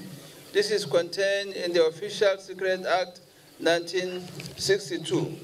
Drawing the attention of Nigerians on the importance of national security, the Chief of Army Staff said Operation Echo 3 has mandate to address issues of fake news, armed bandits, rustling, terrorism, and kidnapping, among other crimes.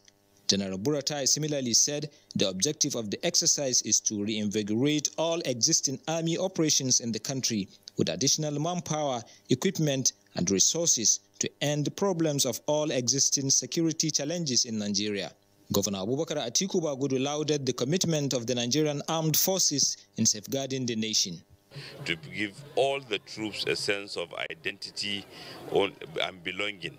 And so we are not entirely, even though we are so happy and proud of him, but we are not surprised when he agreed graciously to commence this training exercise in Kebbi. The Operation Python Dance 3 is a collaborative exercise by the Nigerian Army and other security agencies in the country. Part of the activities of Operation Python Dance 3 launched in Birnin Kebbi, a medical outreach is ongoing here in Zuguru community, where people with different ailments were attended to.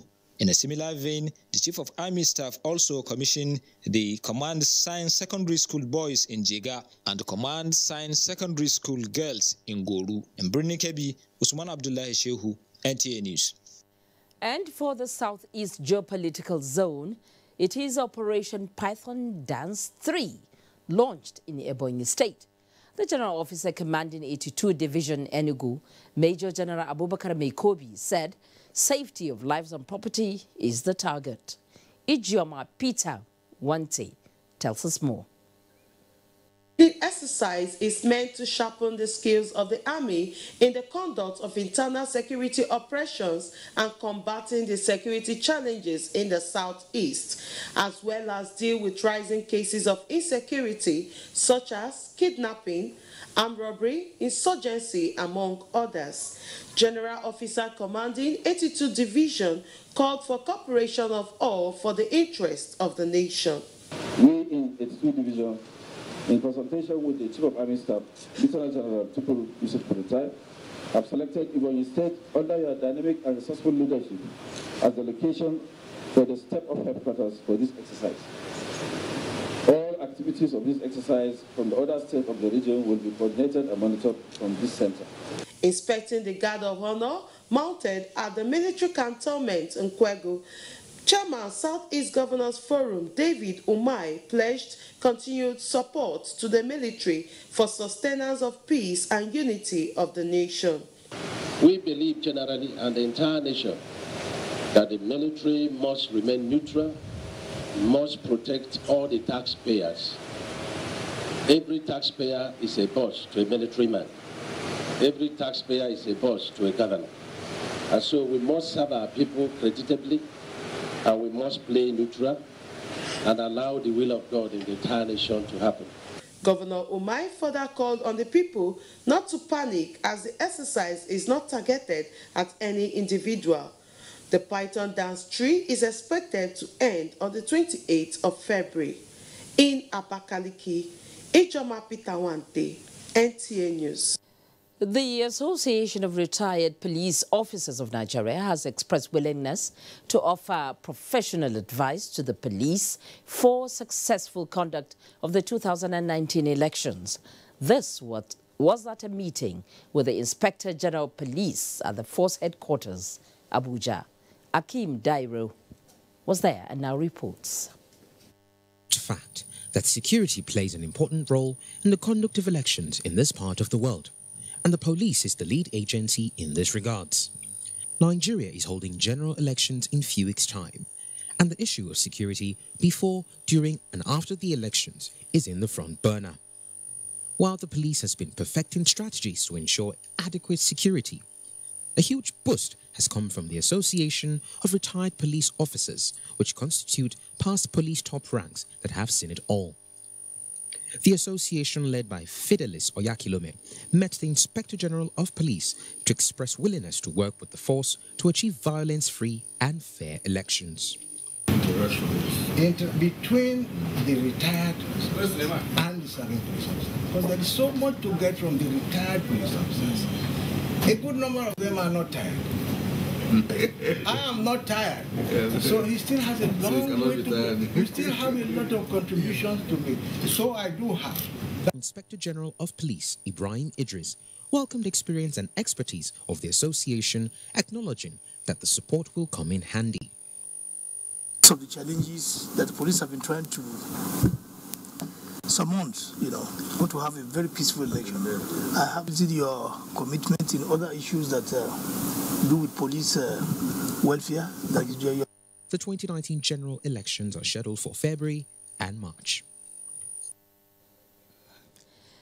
Goodness from the medical sector as it continues to record new feat. Medical tourism will soon be a thing of the past. Well, let me not let the cat out of the bag. Until after the break, we'll bring you the details. My name's Mr. Arumawa Johnson.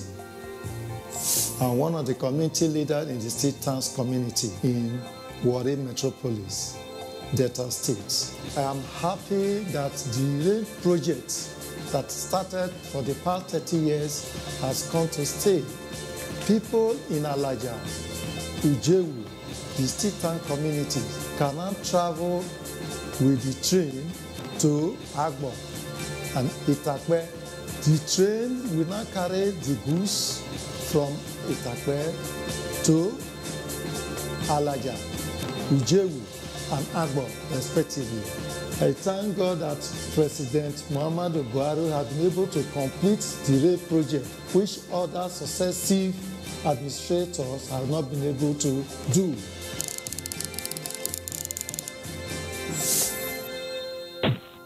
The 2019 elections are coming. Do not let yourselves be used by politicians. Do not allow your emotions go haywire. Do not be a tool to cause mayhem. No election matter is worth the destruction of lives and properties. Be wise. Don't be a violent Nigerian youth. Don't get involved in any act of violence. Your future is at stake. Shun violence during elections. This message is from the National Orientation Agency.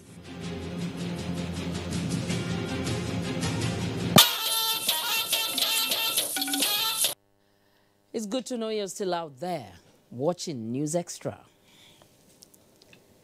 In line with government's commitment to reform the health sector to offer quality healthcare services to Nigerians, the second National Health Strategic Plan 2018-2020 has been launched. Aisha Uba Ali reports that the document is estimated at the sum of 6.1 trillion naira for the span of 5 years.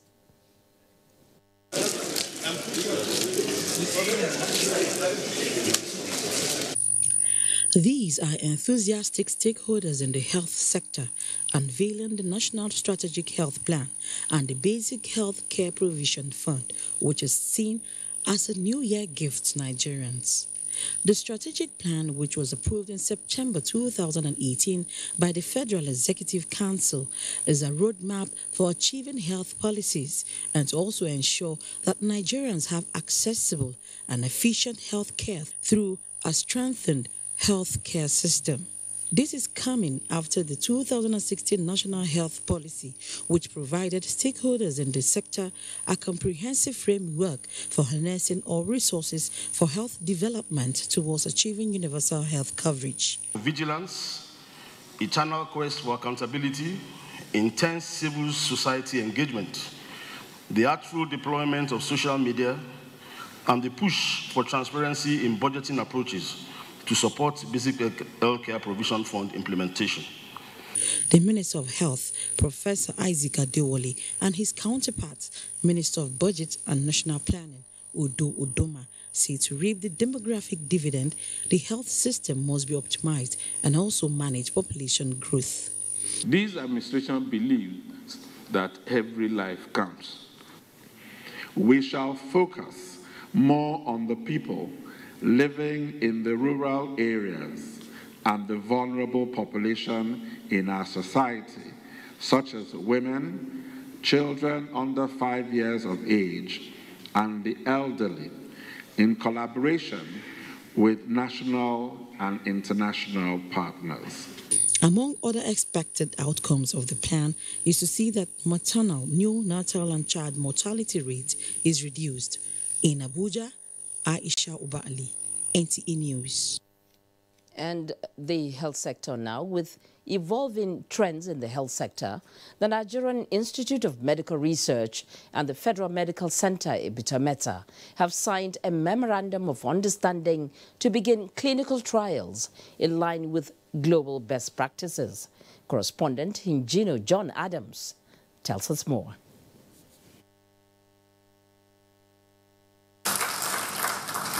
This is the beginning of a journey by the Nigerian Institute of Medical Research and the Federal Medical Center Abuja into clinical research in malaria, cholera, meningitis, and other communicable diseases.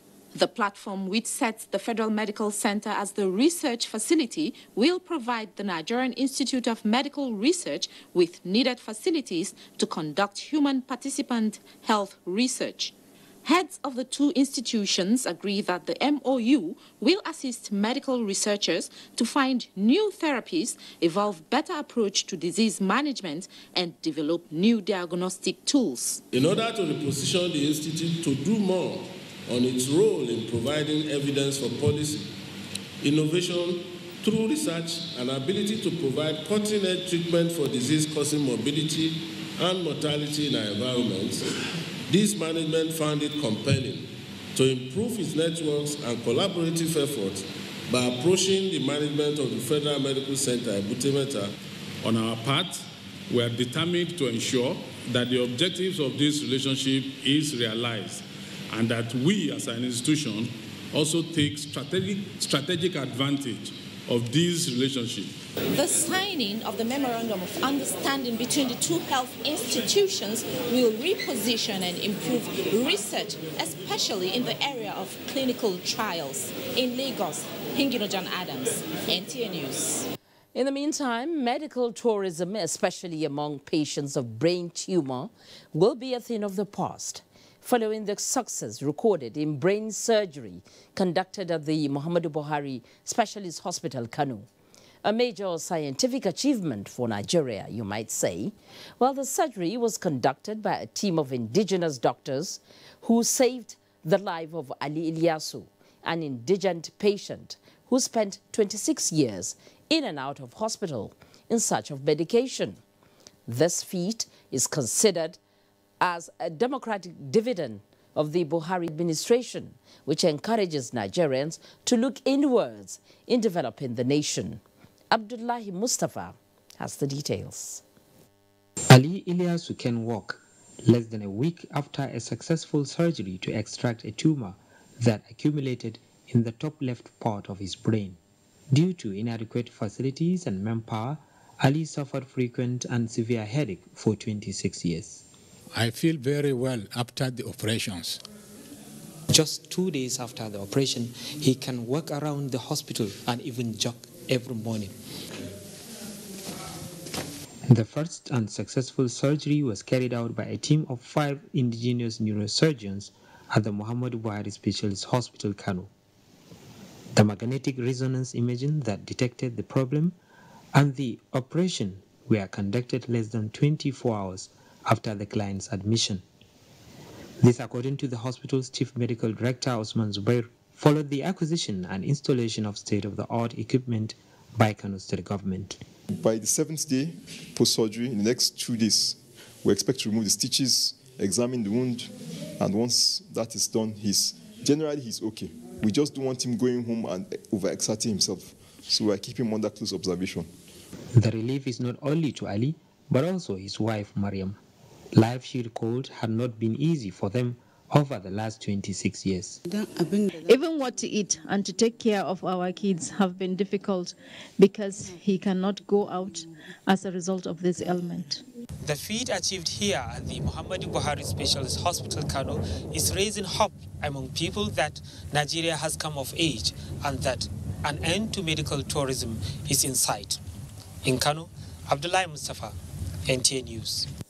And for a beat on sports now, reactions trail 2018 CAF Awards in Dakar, Senegal, as Team Nigeria begins camping for International Para-Power Lifting Championship in Lagos, January. Ayodeji Makinde has details on Sports Update. While Mohamed Salah retained his title as the best men's player on the continent. I always say this award for me is very big. I love it because I saw it when I was young. I had a dream to win it one day.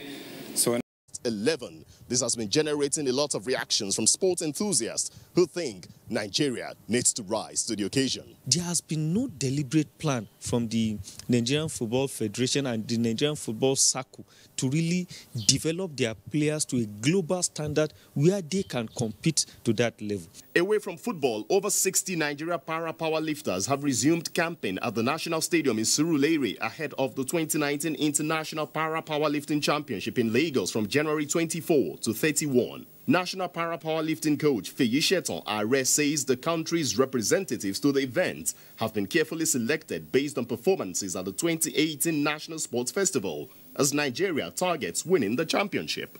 In tennis, women's world number 1 Simona Halep suffered straight sets defeat on her return from a back injury, losing 4-6, 4-6 to Ashley Barty in the round of 16 of Sydney International on Wednesday. The 27-year-old Romanian has now lost 5 straight matches since August and will be hoping for full fitness ahead of the 2019 Australian Open, which serves off 14th January. With sports updates, Ayodeji Makinde, NTA News. And now a quick check at the weather picture across the country. You join us on the weather segment from the Nigerian Meteorological Agency. I am Taidi Helen Bwe. Dust condition is anticipated over most parts of the country, with some cities recording as low as 5,000 meters over the northern cities, although not significant to flight cancellations. moderate visibility to the central and the inland cities, with visibility within the ranges of 2 to 5 kilometers, while mist and fog patches over the coastal region are likely early hours of the morning, which should lift at sunrise. Progressing into the day, we do not expect changes over the north down to the central cities, except for the southern states where partly cloudy skies are likely with sunshine intervals. For the maximum temperatures across some selected cities, do stand by.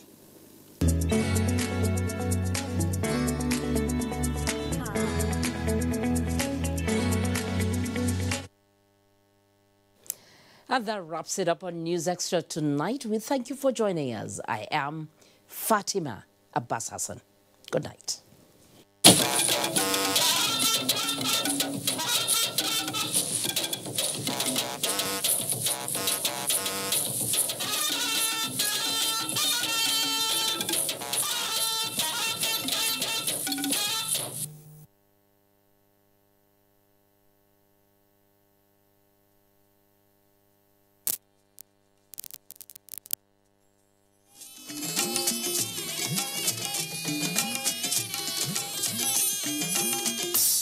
This is the network service of the NTA.